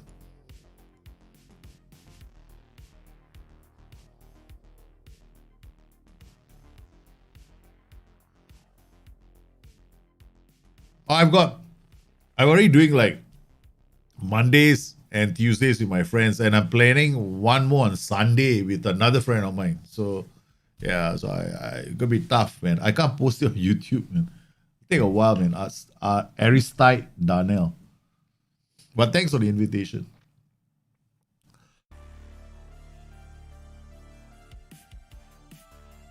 If I have time, I might. I might. So, see, the moment I change those roles back, right? The duties back. The next set of highlights is them attacking us. In fact, you haven't stopped yet. Because the thing is, there's no like focal point, right? So that, thank you, my goalkeeper. I love my goalkeeper, man. I love my keeper. That is just rocket brilliant stuff from my goalkeeper. Pure magic from Mateus Arezzo. Okay, now we're taking him off because we cannot play him too much. Right. Put him here. I want to develop him. His maximum is 45 minutes. He's already run past his maximum, not 50 minutes already. And Spora is actually a better pressing forward.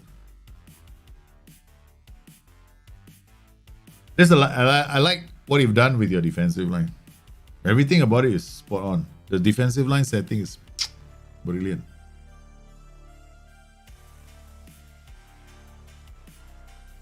You might want to take a look at your throw-ins. That's about it. As in who you keep back.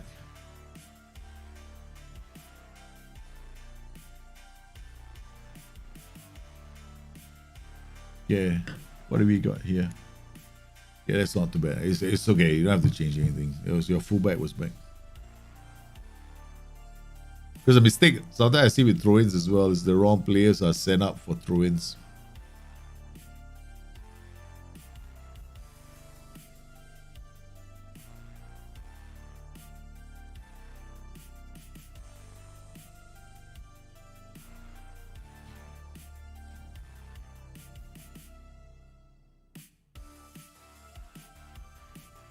If you are hell bent on doing this, right? This system.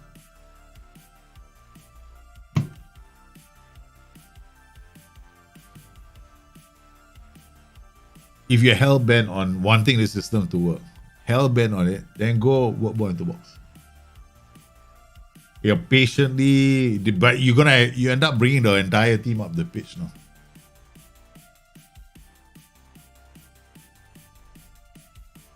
But I still think that it's a bit risky because you will need a really you need two exceptional midfielders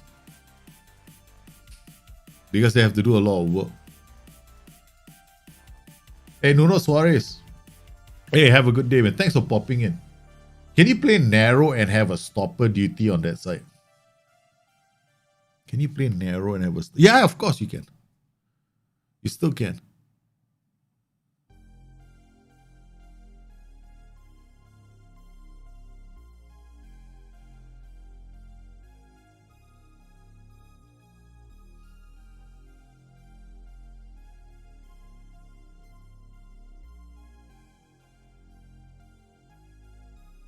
Because the reason why I added work ball into box is you're gonna, since you're pulling like most of your players forward, might as well just, okay, fine. You're gonna pull everybody in. Let's just work the ball around and try and create a goal scoring opportunity. When do you do this? If your team is good, right? If your team is average and you do this, then you could lose the ball because you could run into some issues. Oh, people have been asking me, right? What is my playlist?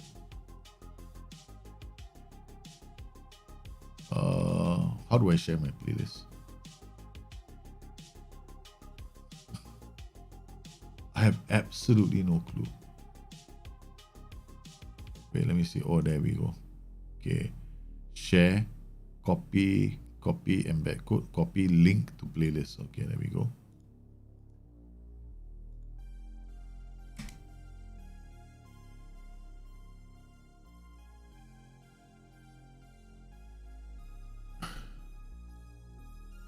Yeah. think my keeper has decided that he wants to kick a bit more. I'm going to drop it down to defend because he's just doing it now. From the bottom of his heart, he just wants to kick the ball out. Why do you play prospects only 45 minutes? Because what will happen is this, right? They get jaded very fast. And they have there's a finite time in the game for players to develop, right? So if you play them for 90 minutes, then their training takes a hit. You will quickly find that by playing a prospect for 90 minutes and then sending him for training, they'll get jaded super fast. So when they are young, don't play them for 90 minutes. That's a common thing that a lot of clubs do in real life as well, right? They don't play their prospects for 90 minutes, right? Unless they are already like 19 years old. And even me right now, even for my players who are 19, I take them off. I mean, like, I want them to develop, you know? I want them to spend time on training as well to improve their attributes.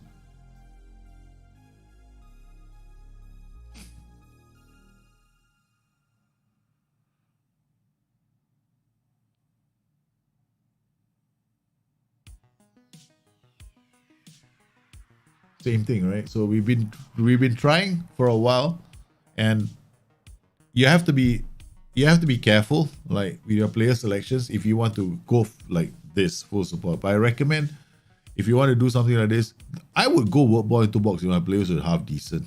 I mean, we've been creating decent chances in and around the box, and we get more players involved in because you have to remember, right? Your two strikers are holding up the ball.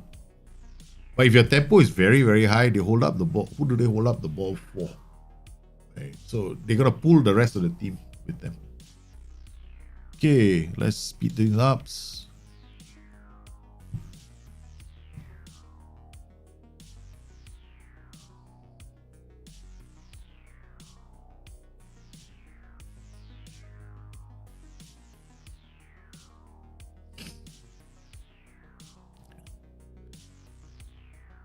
If you remove football into box, then depending on the formation you play against, like we are playing against this formation, they had a DM and a wingback, so the inverted winger wasn't getting a lot of space.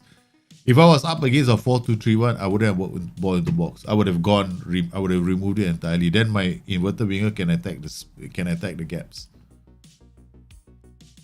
So it's gonna be situational. All right, next tactic.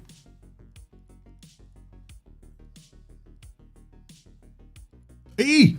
Yeah, shit. Go on vacation. It's American, is it? Go on holiday. I thought I was gonna resign for some strange reason. How do you get the most out of a target man on support and a complete forward on attack in a 4-4-2? How do you get the most out of a target man support and a complete one on 4-4-2? Inverted winger, DLP, ball winning midfield support, and white playmaker. Nice. I like your tactic. DLP on defense, the DLP on defense, change that to a CM on defense. Change the DLP on defense to a CM on defense. Then what you get is you don't get a playmaker beside the inverted winger. You get a playmaker on the other side, right? So you get a playmaker on the other side. Make sure that the white playmaker has got make sure that the white playmaker has switched ball to other flanks.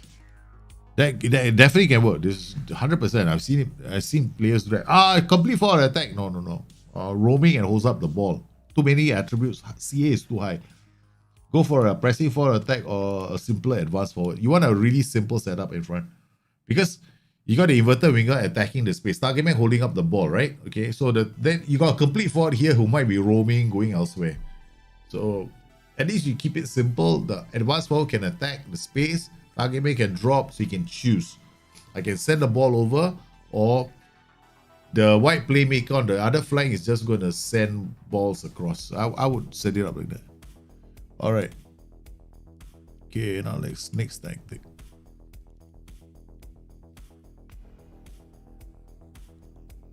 4-3-3 custom from Shamil.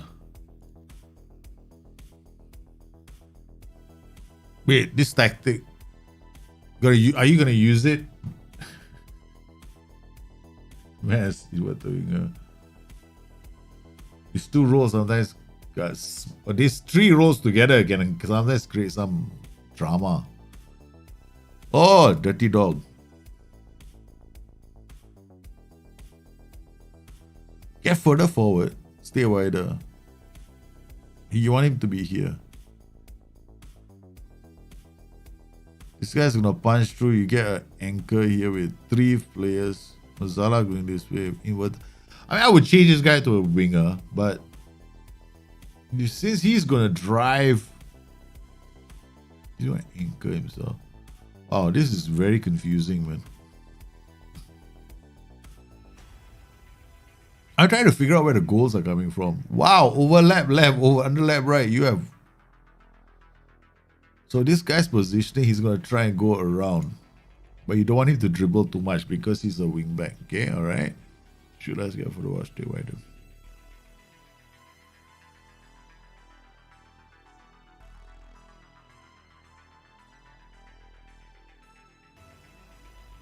Remove that.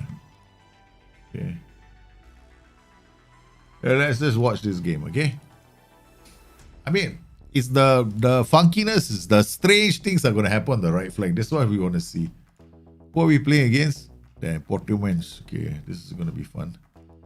They are a defensive team. Cautious, flexible.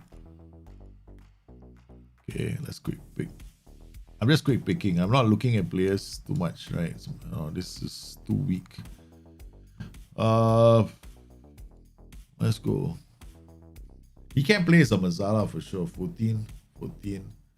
Pass your ball through center. He's got the add traits, try skill. Okay, we can play him as a Mazzala. He's gonna be very, very effective.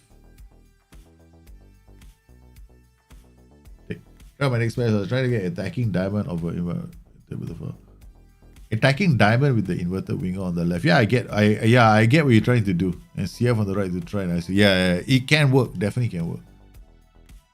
But the problem, I think, your reason why you're not getting your inverted winger to flash, look flashy on the pitch is probably because of the DLP. Just check that. Change the role of the DLP only. And then your complete forward, because he moves into channels, right? Pay attention. No, I mean, he does more than just that. He holds up the ball and does a lot of funky stuff as well. So you might want to tweak that role as well.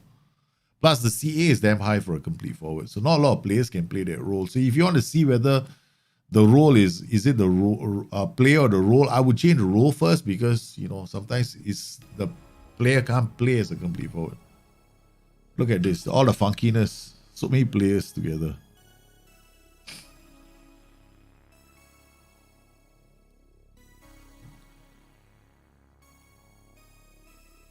Mez here, inverted winger, and inverted wingback on overlap. Okay, now I want to watch the inverted wingback, right? Okay, here he goes. Okay, Mez 2-3. All together very close, right? Okay, all holding out the ball. What's he doing? Okay, gets into the box. Okay. What a yo-yo, man. It's a yo-yo. No? Every time the ball goes forward, it comes straight back again. See? Jamming it up. See, the inverted wingback and the inverted winger are jamming the right side up right now. This always happens with the inverted wingback, inverted winger combination. Plus, you got Mazzala. So they're gonna have to, like what the Valentin Rossier just did. He's got to samba and do all kinds of trickery just to get into the box.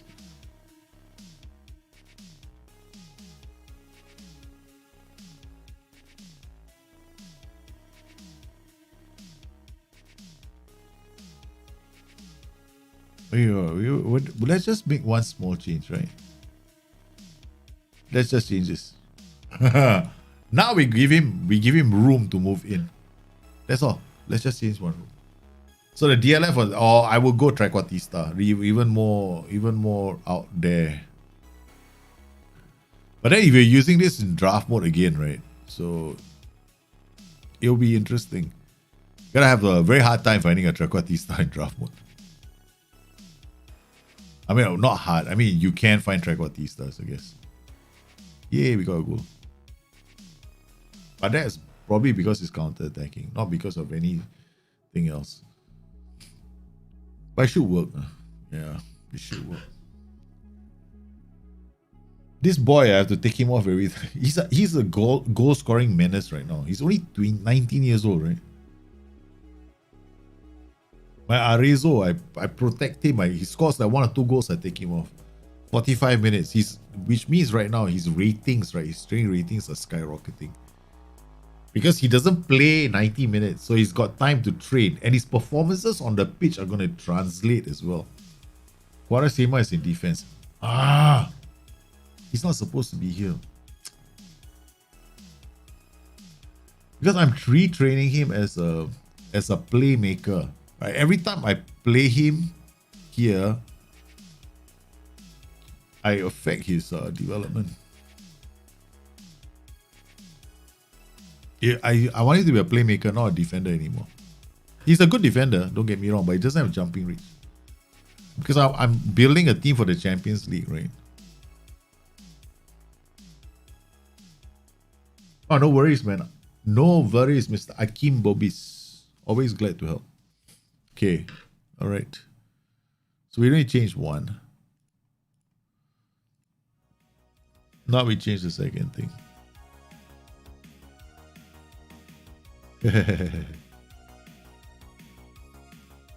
Now you don't have to worry about stay wider anymore, right? You told the inverted winger to stay wider. Okay, so we removed the inverted winger role. Now he's a winger, right? So he will stay wider. You don't have to go and tell him. He just knows to stay wider. Makes more space for the Mazzala, and then, you know, for our build-up play. I like the anchor man. The choice for the anchor man I like, because you go inverted wingback on like crazy attack. So you got inverted wingback on attack, but you have an anchor man. A very good choice when you want to play with the inverted wingback on attack, because you get this triangle in defense. So you got the 3 of them. They don't really move a lot, move out of position so badly. Or they will move out of position badly if you've chosen the wrong player. That's about it.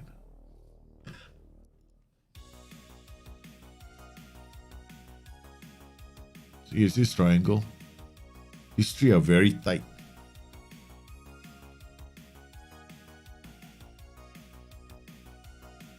There we go. That's my player.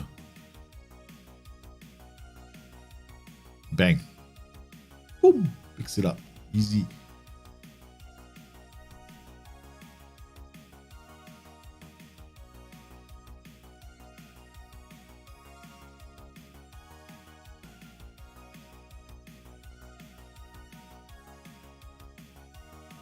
Hey, Muhammad Ali. How are you, man? I can't get enough goal contribution on the striker. What is your advice for a role or duty? DLF on support. Okay, inverted wing on support. Shadow striker.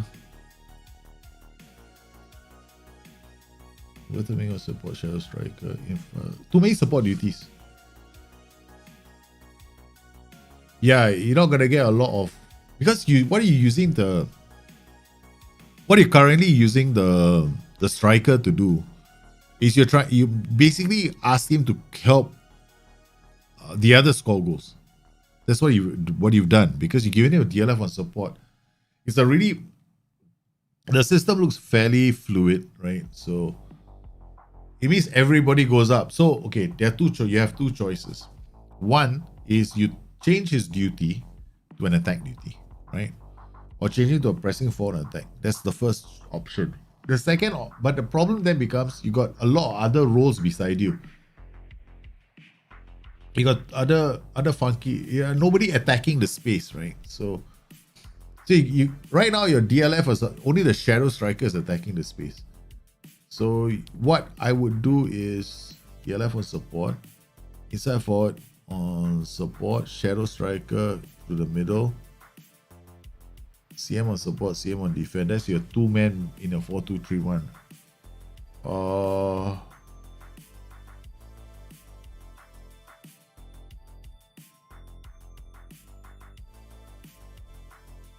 We can still play attack duty in front. Yeah. For the striker's duty, you change it to a role that will move into the channels, and it's an attack duty. So there are a few. Pressing for attack comes to mind straight away. Yeah. Because any role that moves into the channels is going to vacate the center if the ball goes towards the flanks, right? Or the ball is coming with the inverted winger, then the DLF will go. The pressing forward will go towards the area. This is what I wanted to avoid. Shish kebabs. Overplayed this guy. Poor kid. I forgot while I was talking, right? He's supposed to only play 45 minutes. Damn it. I totally didn't notice that he needed to come off. I have a very useless S-man. I wish that for development of players, right, we had this option in the game. Automatically substitute him at the 45th mark with this player. Yeah, you should change your role to pressing forward. Or pressing forward. TM support works well. Yeah, when I ask forward. Advanced forward. Yep, you should. There we go. Out for a day is not that bad. Okay, so just for this role, just change this to an did I change it to attack duty? Support duty rather. Yeah, that's all. And that is fine. And then yeah, in some of your games, this is fine actually. If you got a fast backline. Much shorter, much shorter. And change this role to a winger. Yep, that's it. Anchorman is a solid option. Very, very good option here. Okay. Barak Bacha, you're 3-4-3. 3-4-3, nice. Oh man, you're the one who's gonna be playing in the Champions League. Your tactic will be in the Champions League. This will be interesting. Alright, my wife just sent me a message.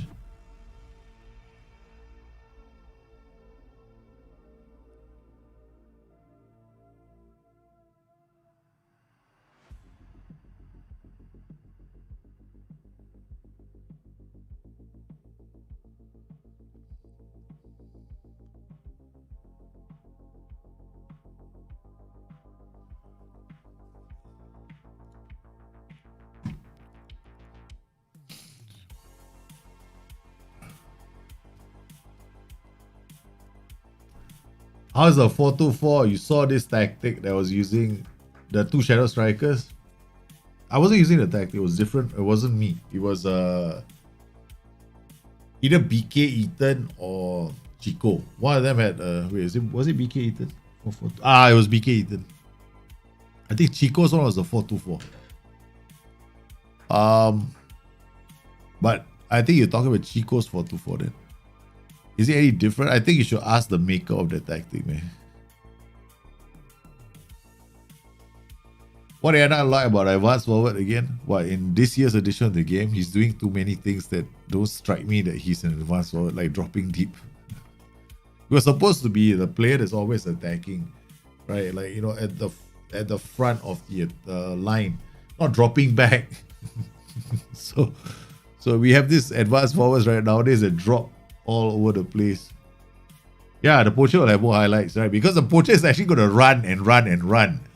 Well, it's like as if what we have ended up getting is like a very strange advanced forward that drops deep.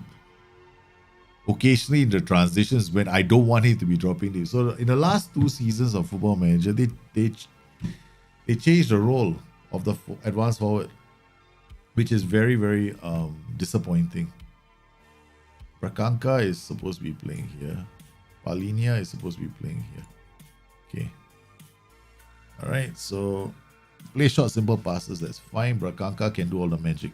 Okay, but he's 12. Quarasema, I cannot go. Sorry, Quarasema, you missed out the Champions League. Okay. I'm gonna rest you. The boy will be so upset. Okay, instead we're gonna bring Stefan. We got two. Oh, we got this guy here. So,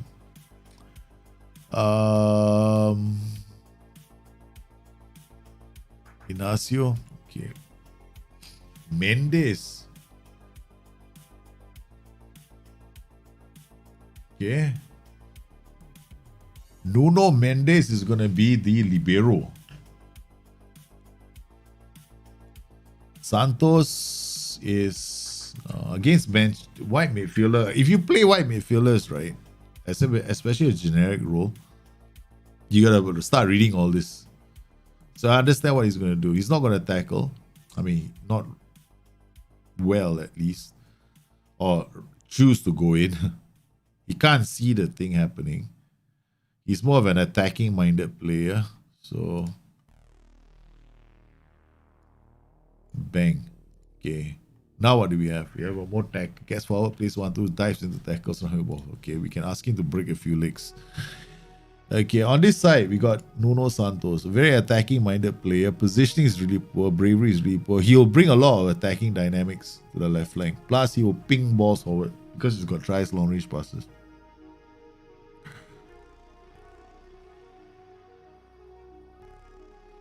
So you can choose any player, right? So look at roles and duties.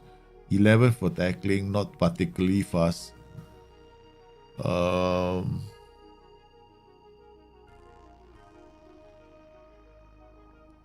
put Pellegrini there. Okay, so we've gone with a complete fullback setup. That means I'm gonna bring one of these boys along. Okay. Alright, up top, this tactic can actually work without any changes. I won't tweak it, I won't change it, right?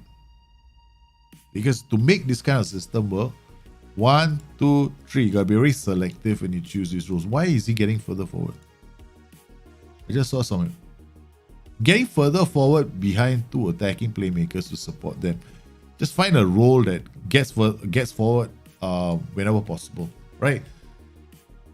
If you can, then just train him for a trait like gets forward whenever possible. That way, the player's decision making kicks in, so you don't end up always pushing him too high up. But if you don't have that kind of a player, then yeah, fine. Then you got Pellegrini, runs with ball, marks opponent, tightly dives into the work. Okay, let's see how we do against Man City.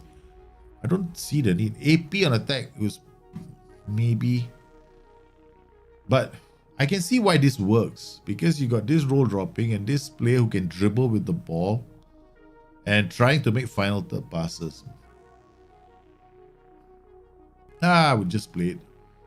Who knows, right? Your tactic could get us through, beat Man City. Why the training schedule all rest? Maybe it's because we are playing 3 games a week.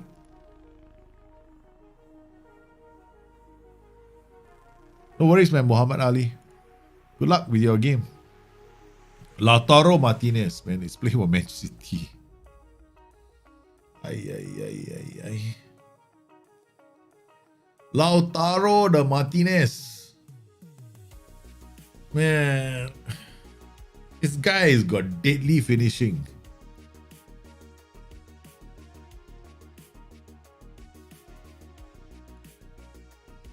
Well, we're defending well so far. You got all the guys on the flanks, right? All of them can attack. Then comes inside, and then Raheem Sterling scores the opening goal. See this? Okay, this tactic, right? See how narrow they are.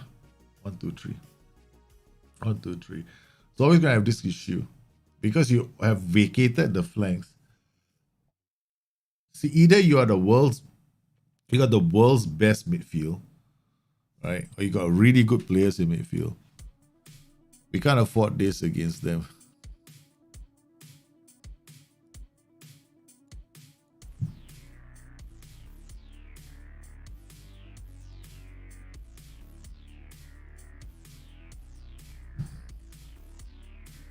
Because I don't have the players, so a transition like that against a 4-3-3 coming in like that, I'm going to just pay the price with this tactic. So you have to recognize when you can't play it like that. Because if you're a good team in your league, maybe you can do that. But we're not that, we're not Man City. Right? I can't afford to pay Lautaro Martinez to play for us.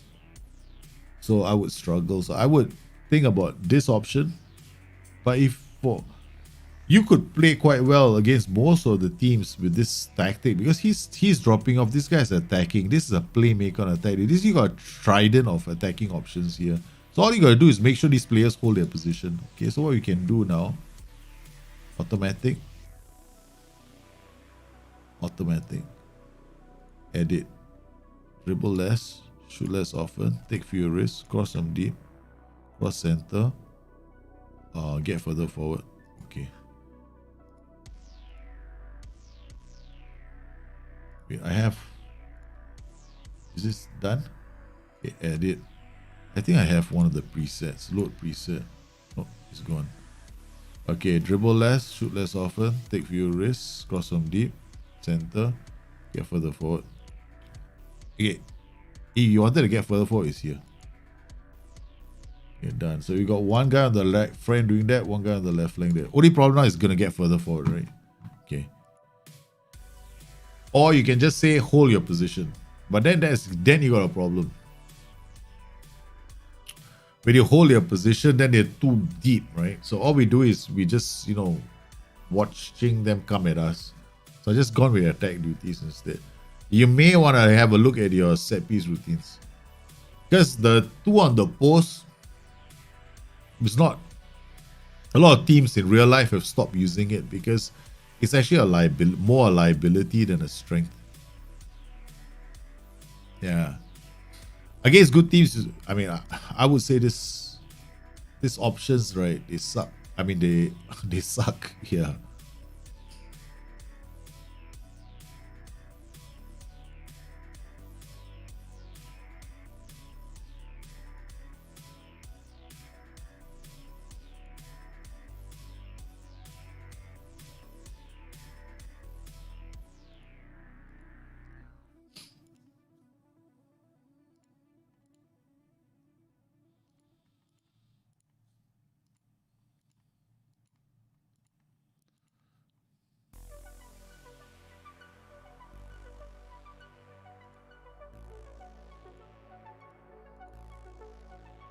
So I'm just changing these roles, right?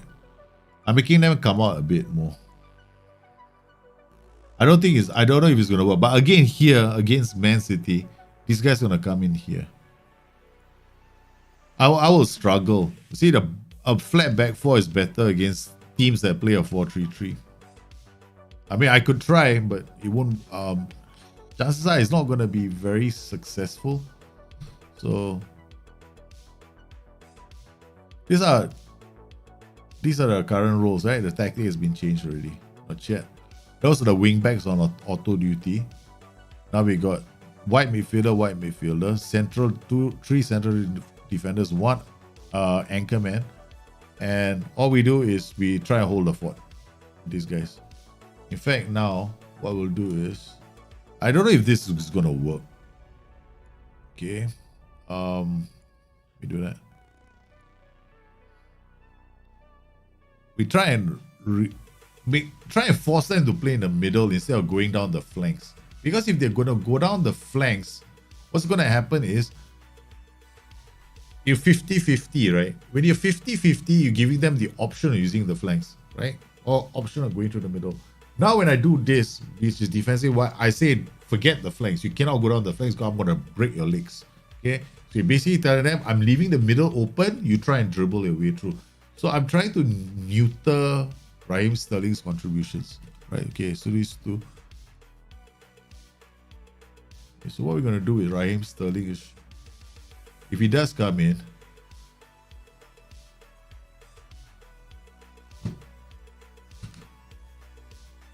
I've given that instruction.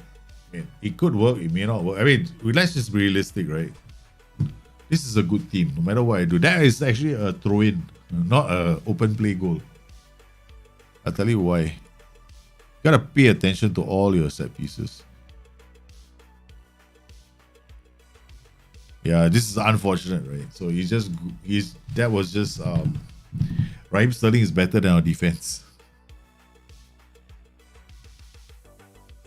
No, this is why didn't you use Chelsea Mourinho on this sporting team? No, I mean, what is Chelsea Mourinho tactic? No, this is bring your tactics. People are dropping their tactics and I'm trying them, helping them out with the tactics.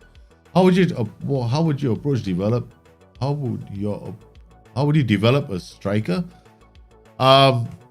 Depends on how I want him to play, but definitely one of the traits I will get for my tactical systems, which has usually go camping a lot and I like to move teams around a lot. My strikers will all have place shots. Because I prefer that in my strikers because my tactics have a lot of movement. I would just like with this tactic, you could play something like this. It's a bit more counter-attacking, anchorman, bump, and pop it up. I would be looking at making a few changes, right? So because you need to have options, right? You need to have options for the counter.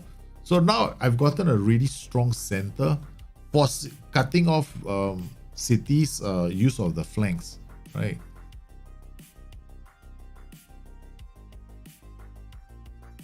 Yeah, hopefully we come back into this game.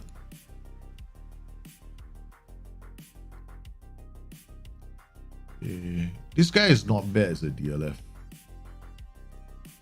He's just a midfielder anyway. Hey Matthew, how are you, man? No matter how hard I try, it's another throw-in. Ouch. Yeah, and Koma is not exactly the world's best defender. He's just a kid, man. He's no longer a kid. His anticipation and his positioning. His anticipation wasn't that good. If I put Rugani in, it's not going to be much of a difference. Rugani will still concede goals there. Why the training schedule all rest? I don't understand that question. Is it their training session? Oh man, we just got destroyed by them. See what I mean? I mean, we just got completely eviscerated by Man City in the Champions League. We gotta win the next game if you want to go through. Totally eviscerated. Yeah, strikers tend to score goals a lot easier now.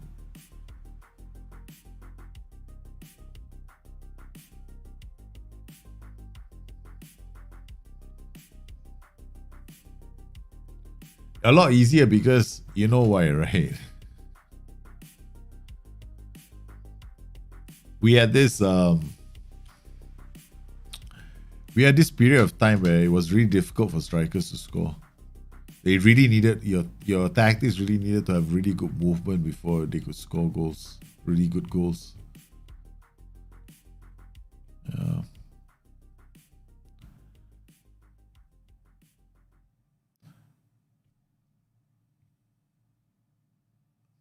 Actually, this team could have played quite well with the 3-1-4-2.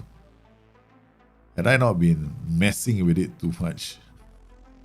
But you can definitely look at an option, right, for your team. If you are trying to make a 3-4-3, see, it's not difficult to swap a 3-4-3 to a... It's not difficult to go 3-1-4-2 and 3-4-3. Quite easy. Because your middle is still... We're only doing this because of Man City. And 2 stopper duties on either side. Because we got 2 wide midfielders and we put fullbacks there. But, you know, Man City is just... There's too much quality in Man City. But as you can see, right, it was a pretty even game between 2 teams. The XG itself shows... But our players still got a long way to go before we can match the likes of Man City. Plus, I don't have this guy. This position.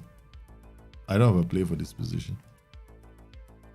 If you had that player in your position, then you have the options. So your tactic overall is okay. Yeah, I wouldn't change it too much. Because your original tactic was this.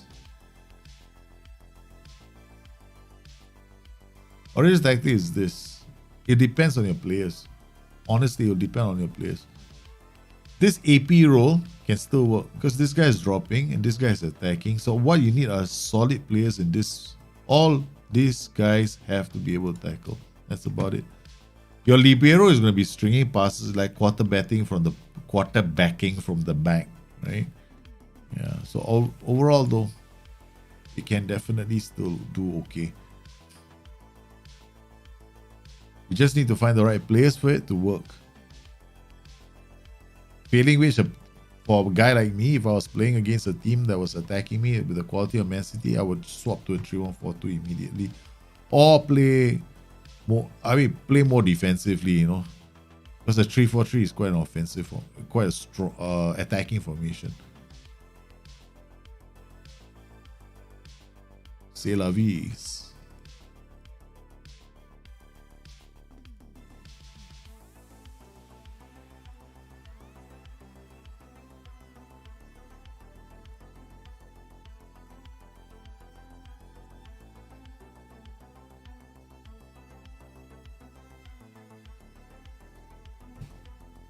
Hey, Leo Detma, how are you, man?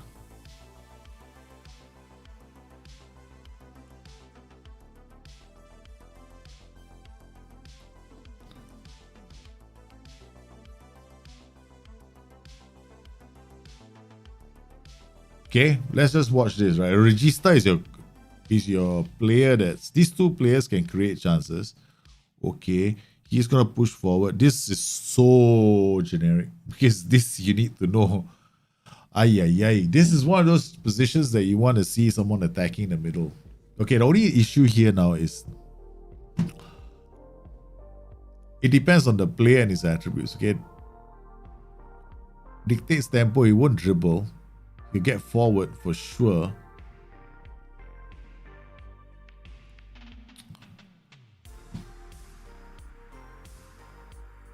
It'll depend on the player. If he has got gets forward whenever possible, he will attack the space. If he likes to run through the ball through the center, this position is gonna depend entirely on his attributes and the traits. If he has the attributes, heavy in dribbling, he will dribble. If he has the attributes to pass,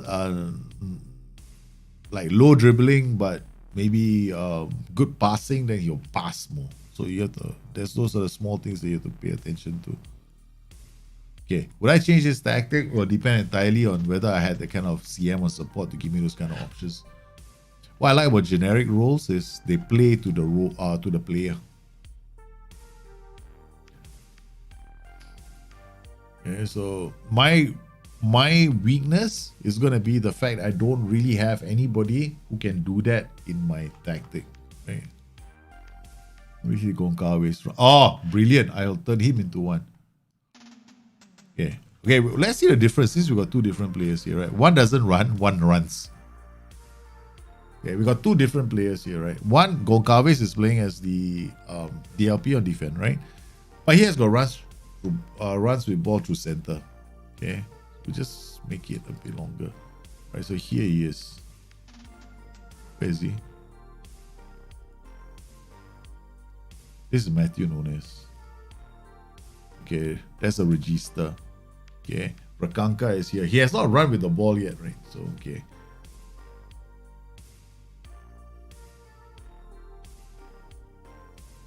If you play a register, he's going to get forward. He's going to be like a playmaker.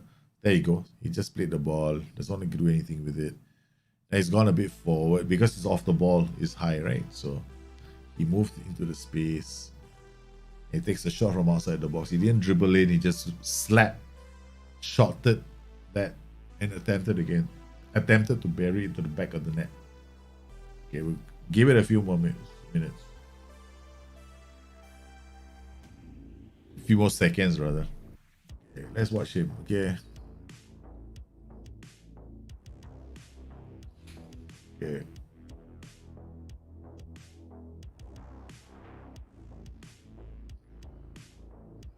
We're not getting punched in the middle. That's so clear, right? We're not getting punched to the center. Yeah, short while more. I have a funny feeling Quaresma is here. Okay, he's not. Again, there he just passed the ball. He didn't run, right? Okay, so what we're gonna do is swap these two together. I'm gonna check with Arezzo is here. Okay, Arezzo will come off after a while. Okay, now we got a different player. He's gonna run with the ball. When he gets the ball, he's gonna just try and carry the ball further up the pitch. I think Brakanka has got a play. He's got the Mazala and the Playmakers attributes.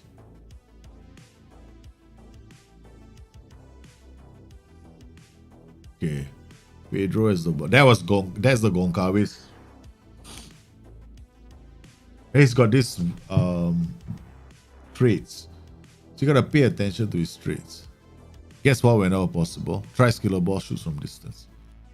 This is something you have to pay attention to when you use a generic role. I mean, you pay attention to it even when he's playing a different role, right? So, but especially when you're playing you're opting for generics. So if you're going for generics, I love generic roles. They're like so nice.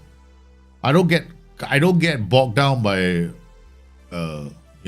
him doing something that's role driven. I'm actually playing the player.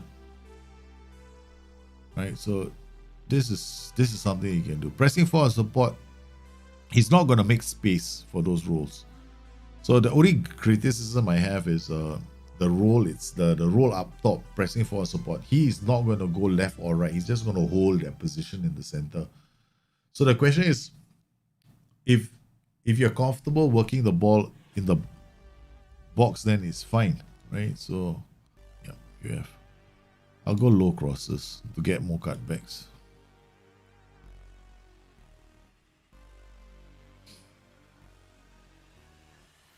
That is a cutback, right? So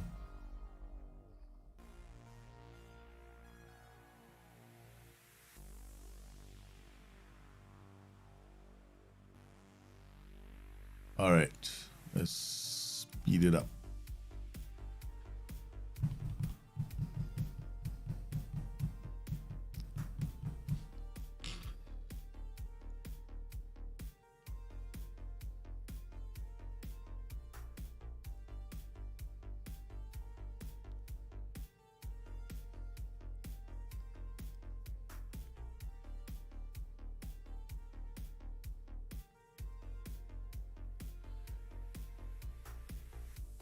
So only change now will be the striker on top. Instead of pressing forward, get somebody who goes left, goes right.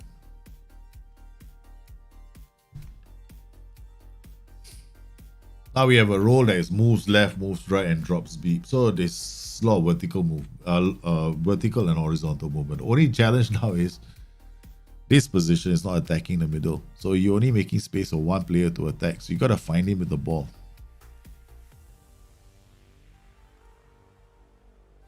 So you gotta encourage players, to find him. But now you got to register. Maybe we want to slow down the tempo to get them more involved in play. We might not score any goals, man, because this kind of systems, 4-3-3s, they've got a very low. Typically, they get low XG. They don't get like XG of 3 or 4, right? They get something like XG of 1.2, 1.6. They don't get a lot of high XG scores. This is what I noticed. Or deliveries to the far post. Could do with some variety in your set pieces as well. I'm like so over the whole send the cross to the near post and far post. Just a waste of time.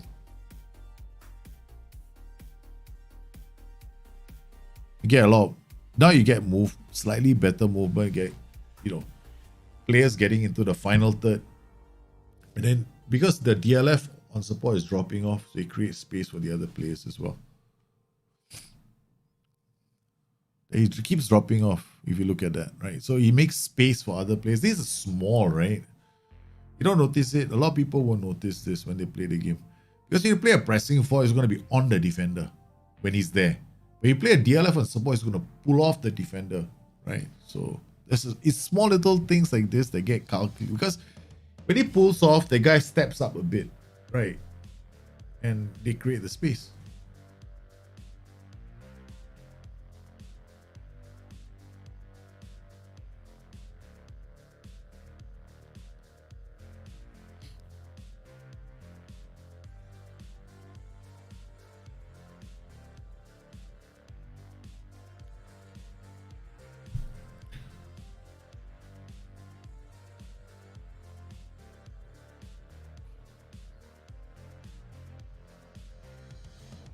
Yeah, we gotta take him off. We gotta take off Arezzo. That was my promise for the boy. Playing too many games. We want to turn him into a world superstar in the form of Lautaro Martinez. Such big ambitions I have at Sporting Lisbon. Once he starts banging a few more goals, you see the big clubs coming after him. I can sell him for 70, 80, 90 million, and then go and find another superstar to develop. Small little tweaks, right? A lot of the tactics I keep getting here are good tactics, which shows because you guys are now actually giving me a hard time on draft mode.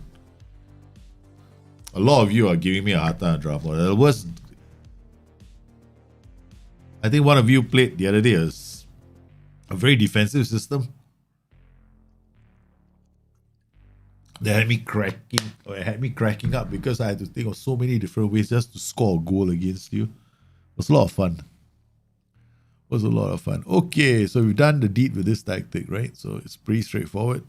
Change this role. Make sure you pick the right player. We didn't change anything else, except maybe 1 or 2 team instructions. Most importantly, we draw your tempo now. That's it, and added low crosses.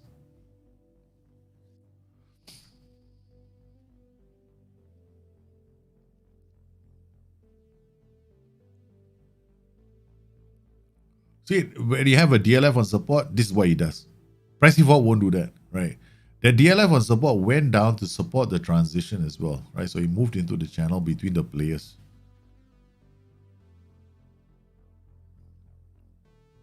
And that movement that he creates allows this player to move forward, right?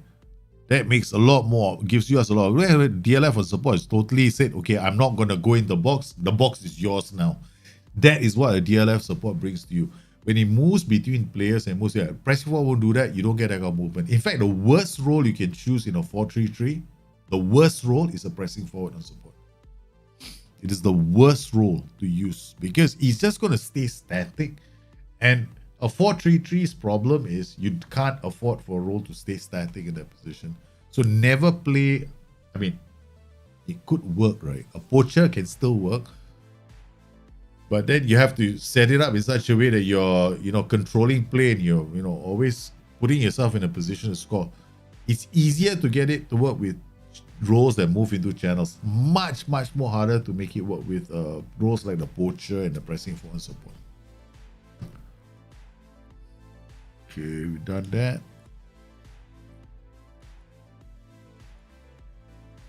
Okay, let's look at the next tactic. We have to speed through, man. Next few. Okay, so I'm gonna, if you got more than one tactic, I'm only gonna pick one. 4-2-4 Red Bull. Let's go look at this one. Kids are almost here in the house. Champions League Club Burger. Man, we need to win this, man. This tactic better carry me through to the next round. Man, I'm using your tactics now to win.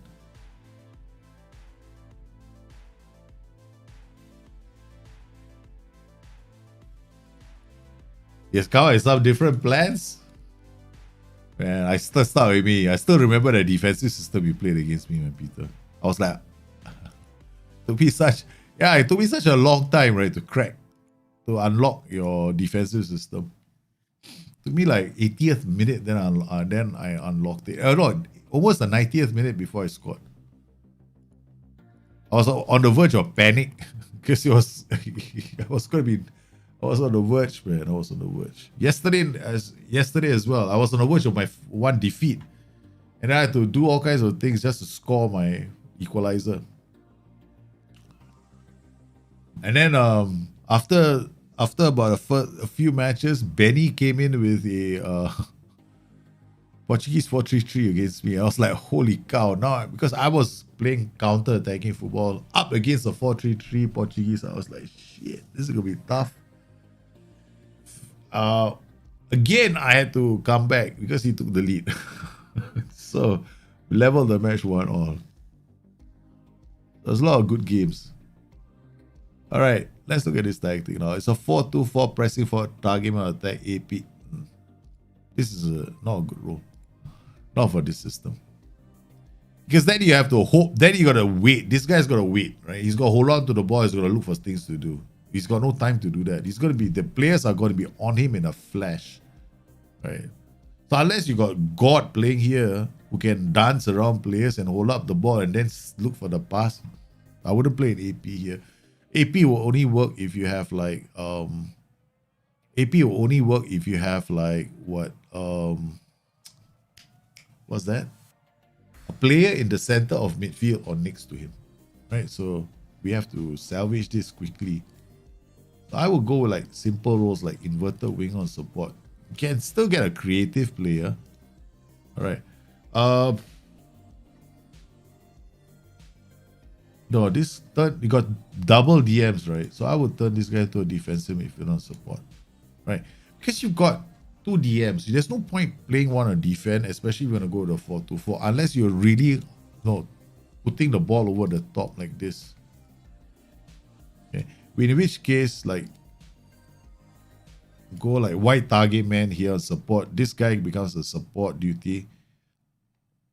So this is a white target man on support. This is a support duty that will drop, right? So that the white target man can play it off to him and this guy can attack the space. So that's the option that you can get.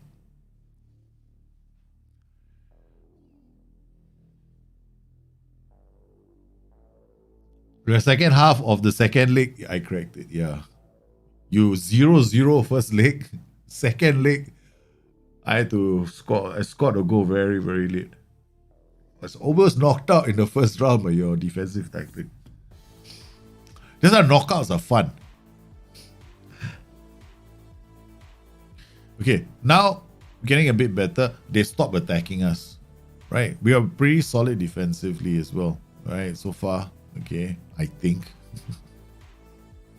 Okay, we're gonna make some changes. Okay, these guys are pressing for attack. Okay, we're gonna drop this to like a DLF on support. Gonna attack this to an advance forward. Okay. Right.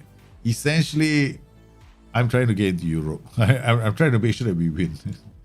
Okay. Hit the early cross pass into space. Since they're attacking us anyway, I mean, all the attacks are coming from them, not from me. Okay. So another option is I can do this, but on the side of these players, right? So I drop this here, put this here, turn this guy into a wing back on support, turn this guy into a box, and turn this guy into a halfback or we just go defensive if you want to defend. Okay. Something like this. Okay, maybe I'll turn him into a ball winning midfielder on defense. So he covers more ground. Since this guy's wearing a yellow. Turn this guy into a wingback on auto. Okay, remove this. Okay, inverted wingers. Yeah. Go with like, yeah, one inverted winger is fine. You can go, but he's alone, right? So basically what you have is one player slightly further forward.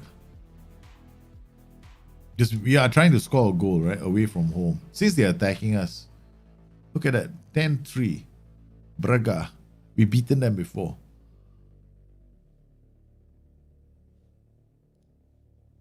Okay.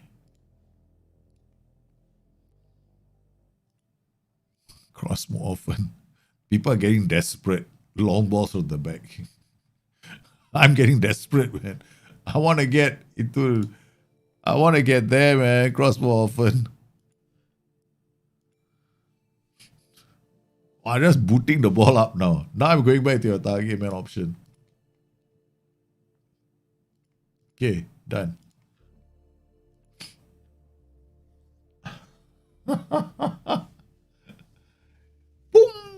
Can any tactic work, like picking anyone of the drop down in the tag to win Champions League, etc.? Or do you think you can win with certain systems? I think you can win with the default tactics. The fourth, yeah, definitely you can win with the drop down. Pick a tactic from the drop down.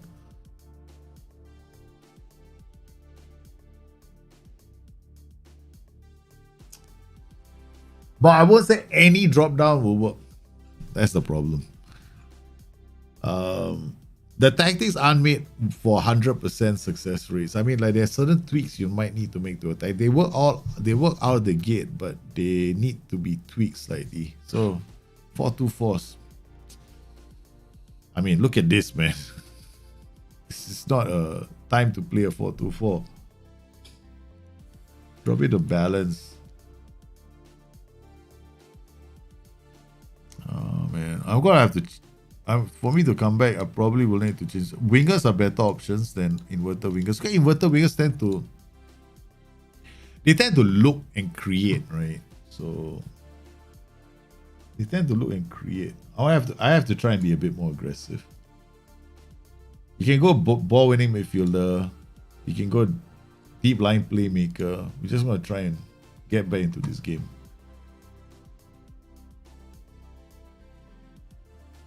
They're not going to most likely they're not going to give us space now. They're gonna sit back and defend. 1-0.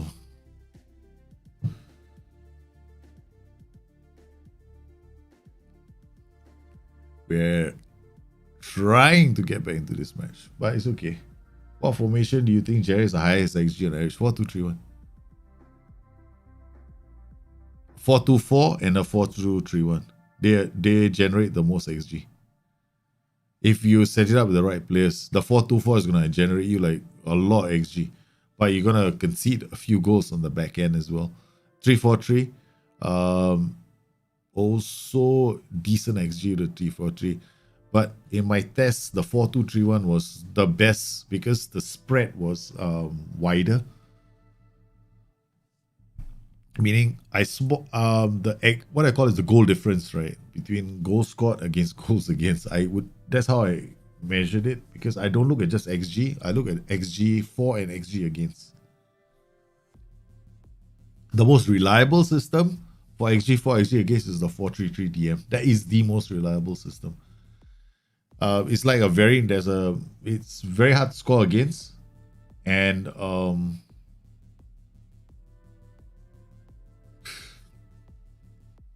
it's very hard to score against, but you don't score like you don't often score like 3 XG. You score like more like 1.4. And Club Burger has gone through, man. We got knocked out of the Champions League. We didn't finish we didn't finish second. Club Burger have taken the second spot. It's okay. No. Have they? I think it's Club. Oh yes, it's Monaco that I have to beat. Club Brugge just came in and go like, oh my god, we got a chance too. Yep. Sporting's like a 6-4-4. Goes out to the last game. Monaco, baby. I thought you might have said that. Okay, clear. Alright, load. Okay. Next tactic. We got Rubik's Cube. Red Bull.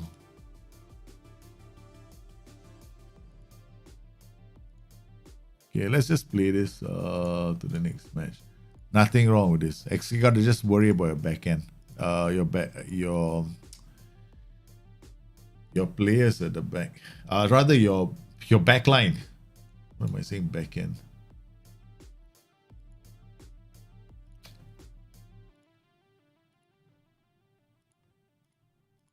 Okay.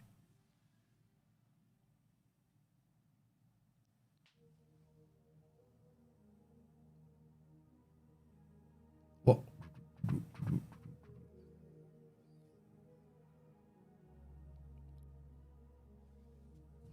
Okay.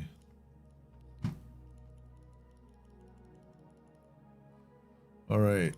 Quick pick. Won't change his tactic. In transition, yeah.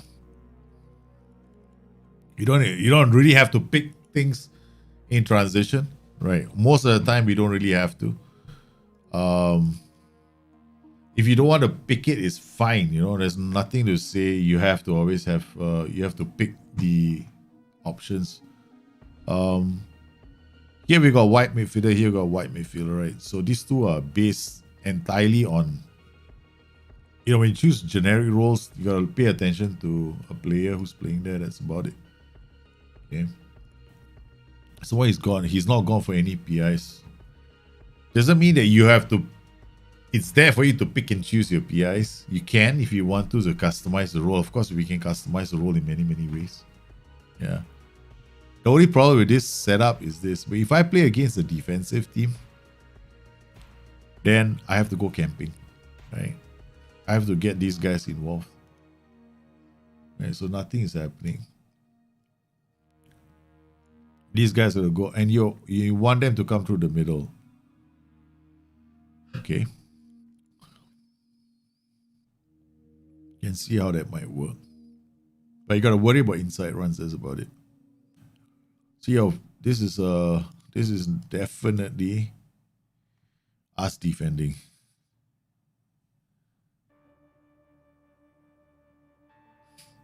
Okay, good.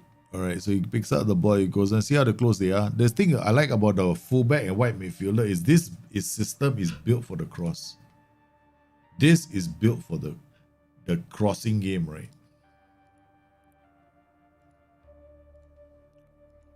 So you turn them both on attack duty. Right, you got two targets in the box, night all the time. Okay, low cross. Don't go low, go mix. Because your fullbacks, if you go low crosses, you're gonna go down the byline and do cutbacks. If that's what you want to do, fine, go for it. But if you got really strong players in front who got great in the air, if you do this, if you do mix, you're also gonna get a variety of crosses into the box, right? So they can deal with these two threats. But DLF on attack is holding up the ball for the ALF, or you can go target man on attack and AF as well. So that's another option you can go for. So far, it's still solid defensively. Oops. There we go. Pellegrini. Now you got two. You see how close they are to the defensive line? They're just putting pressure on the back line, right? So if you have the right players, I don't see a reason why you can't use this tactic to kick my ass the next time we play. Right. So your choice of display is very important.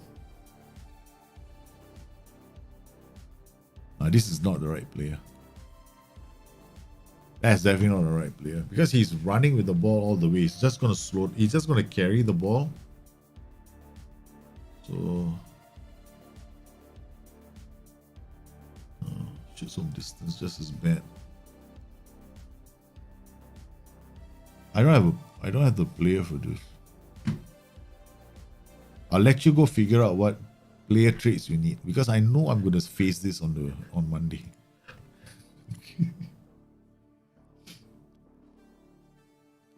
All right, no, I'm not accepting any more tactics actually because the kids are almost home, so I haven't seen them for 2 days. They've been their grandparents, so I really miss them and I want to spend time with them. So I'm just looking at the clock going, my kids are coming. I keep reminding my kids are coming. Because yeah, got the football nets and all set up for them in the house. My wife is gonna be so mad with me, man.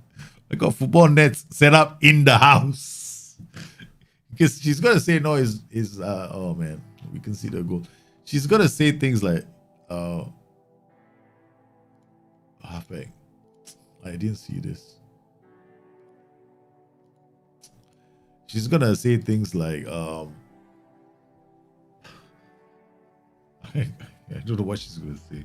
She's gonna kick my ass. That's what she's gonna do. All right.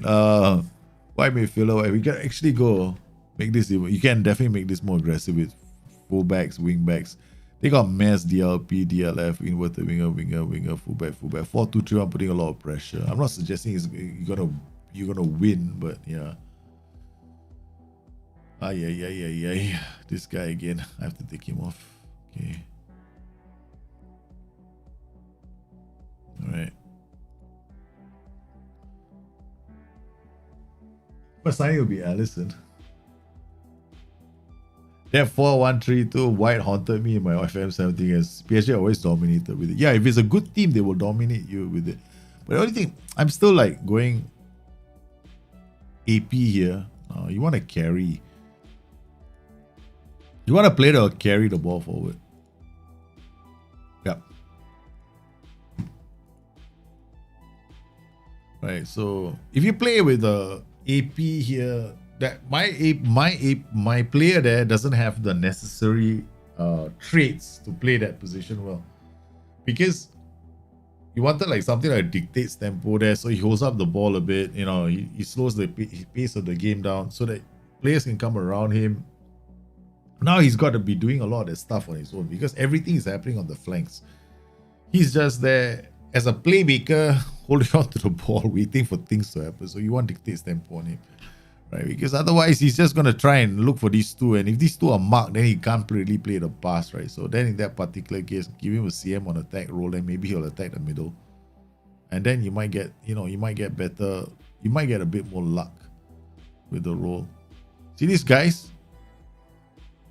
You see those guys on the flanks? That's why you want. That's why you want mixed crosses. You do not want low crosses, because they do mixed crosses from they sometimes do like crosses from these positions, here.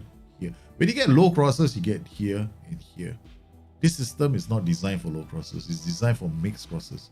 So you get mixed crosses. The crosses come earlier. They don't come early, but you get a variety of crosses. So you get nice options. So you salvage the draw, man. Would have hated to lose the game to this team. Okay.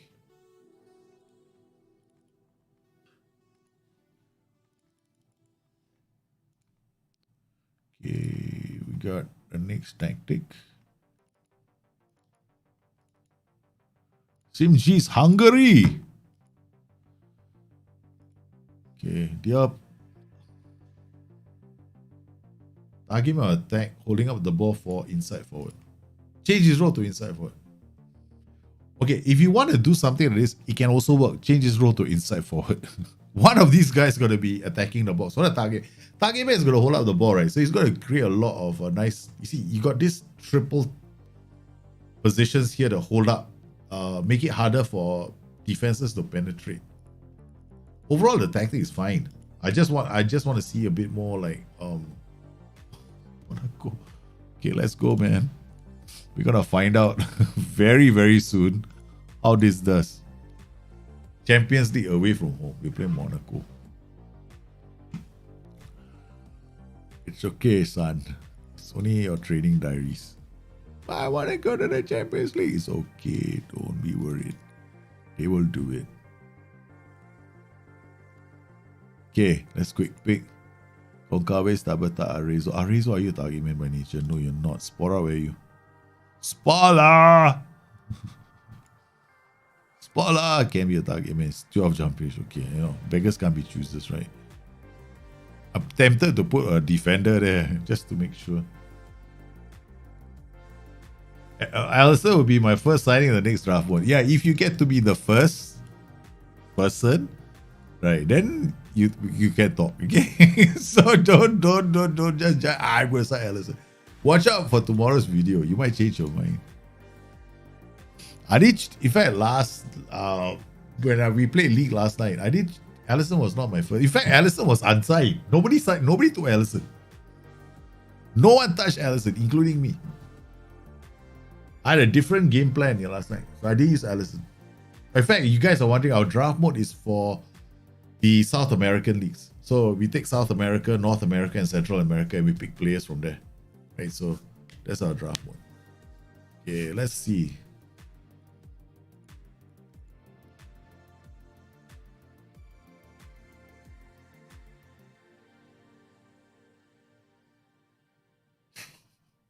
It hits the post.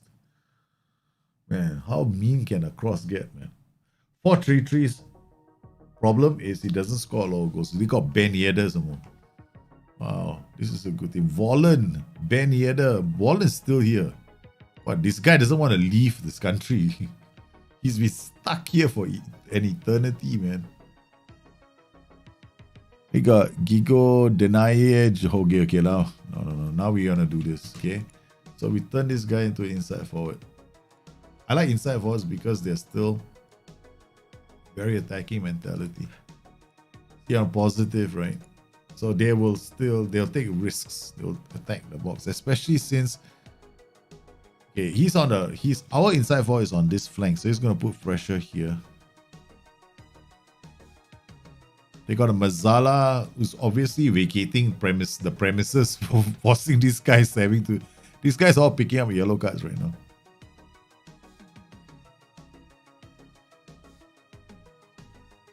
Oh, this is becoming easy. Come on, Jamal Quarasema. Oh my goodness! Again, I decided no, he's to play.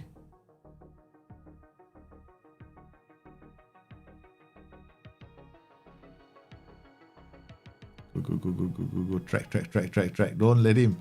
Vollen is a danger, man. Okay, Tabitha. Come off.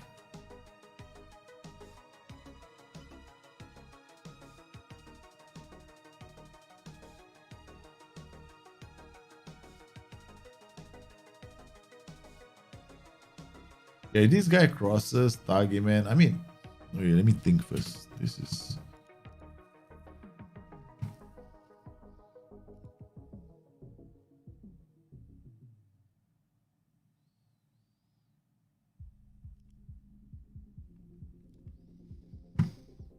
Yeah, could still work, but there's a bit of.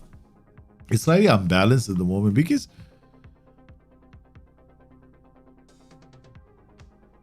Whoa, our substitution worked. But Jovan driving into the box. He's an inside forward on the right flank.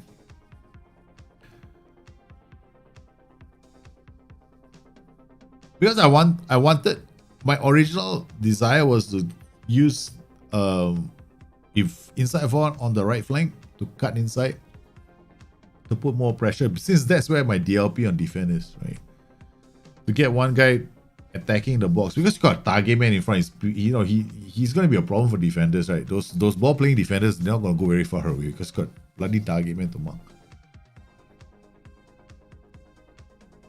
Okay, so this I like my Jovral. Oh no, not another one. Oh, these set pieces, the man on the post, they can be a problem. Target man holding up the ball. This is the reason why I love the target man.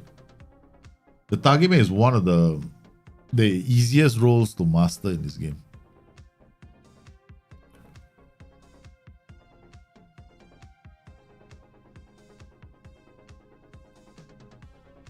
And there's a lot of action on the post. A lot of action on the post. We had one, roll on top of the goal post and then get off. Okay, SimG. This is it. I didn't change the tactic too much, right? So inside forward here. Let's say Cabral, right? He can be cuts inside from the left and cuts inside from the right wing. That's why I put him here.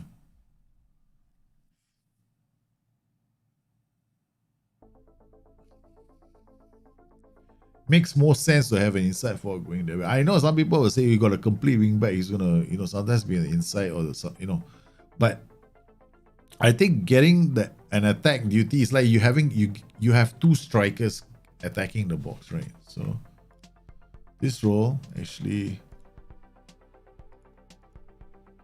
now you got players here who are gonna ping the ball here. That's it. You sorted. So now you got a creative fulcrum on the left for two roles attacking the side. Now I've decided to stay with the wing on attack because my player has got cuts inside from the right wing.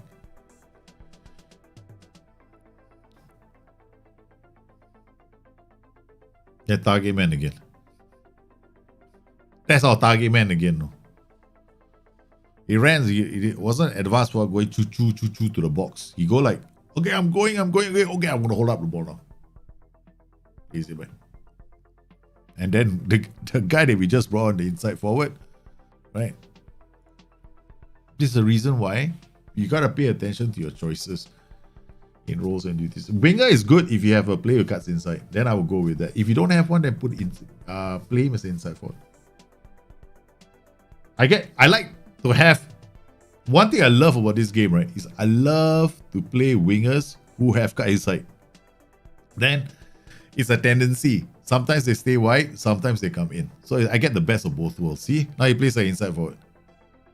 Right, sometimes he'll go to the flanks, he become a winger, sometimes he just cuts inside, which is brilliant. Right? It's the best thing in this game. I love.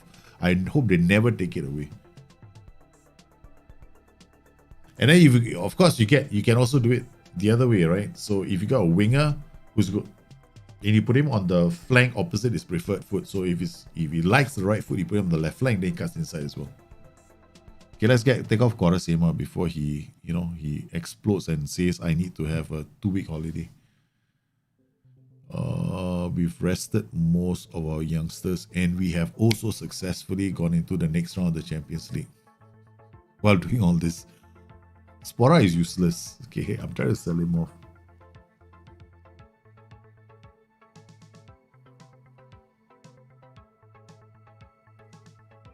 All right.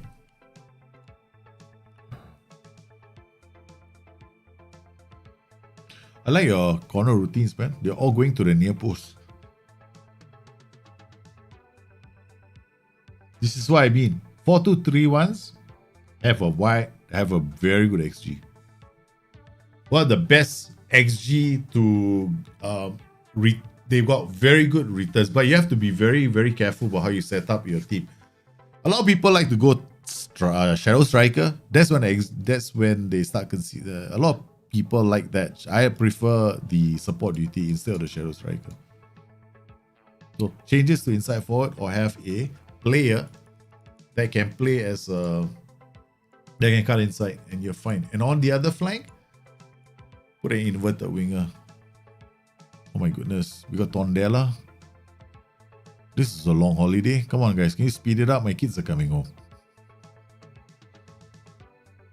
This will take a few minutes to save.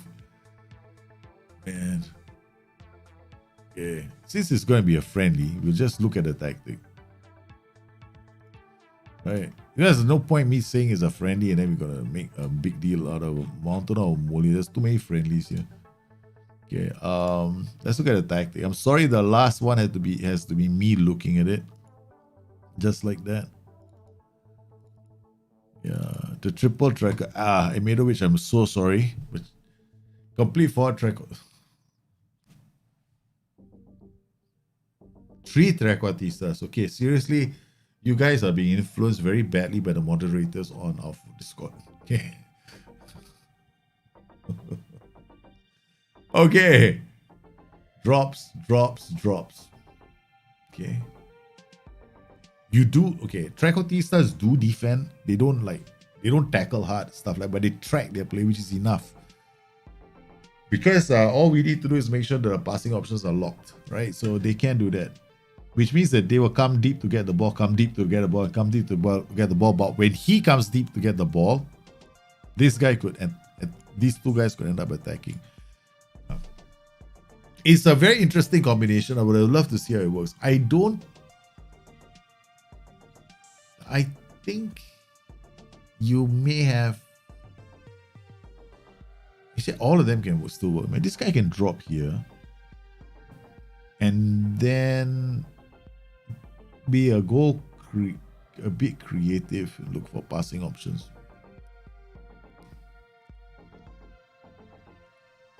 Let's remove this. Because these guys are going to see a lot. These guys are potentially going to see a lot of yellow cards. That's all. I'll remove this. I think it's a bit crazy, but there's a voice in my head that says it could work. Now I know what to do. Okay.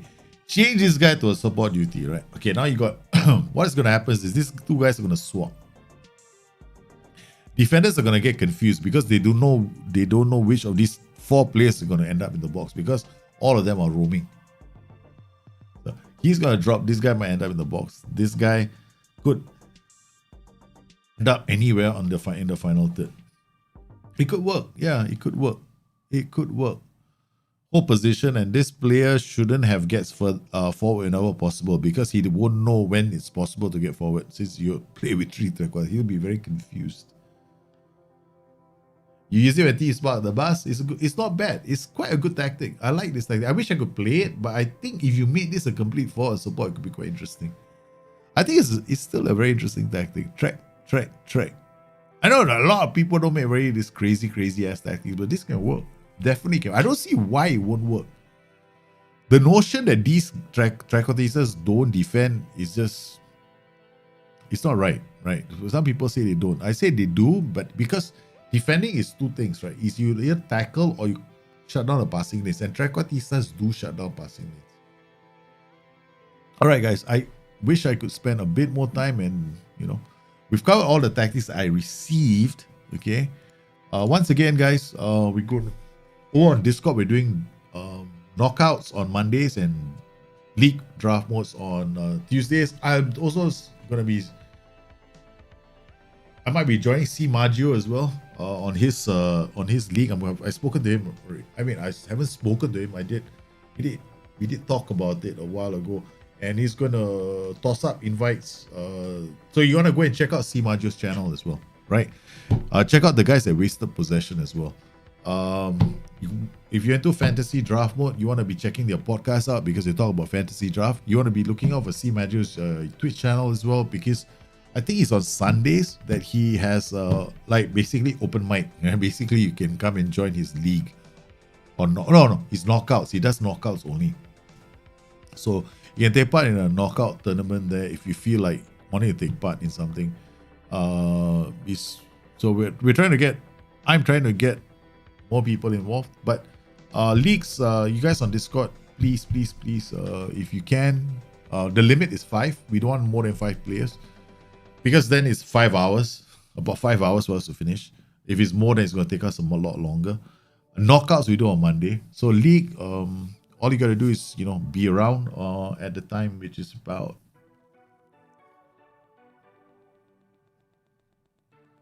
it should be about.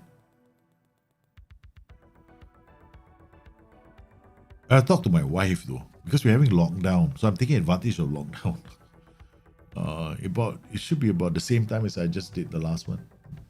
All right, it's a tactic for man marking Ahmedovich. No, it's not. It's made by the madman that is Ahmedovich. Okay, he's got some. Look, you guys are gonna face up to him as well. He's not bad as well. His tactics are pretty solid, and he's been making some funky systems. Right, so let's see how these guys have beaten me as well. So yeah, so we're trying to improve our draft mode sensibilities. Okay, so I want to thank everybody for coming in to today's stream. I hope you had a good time. My kids are almost home, and I haven't seen them in 2 days, and I really want to hang out with the boys. So I want to thank all of you for coming in. Your support means the world to me.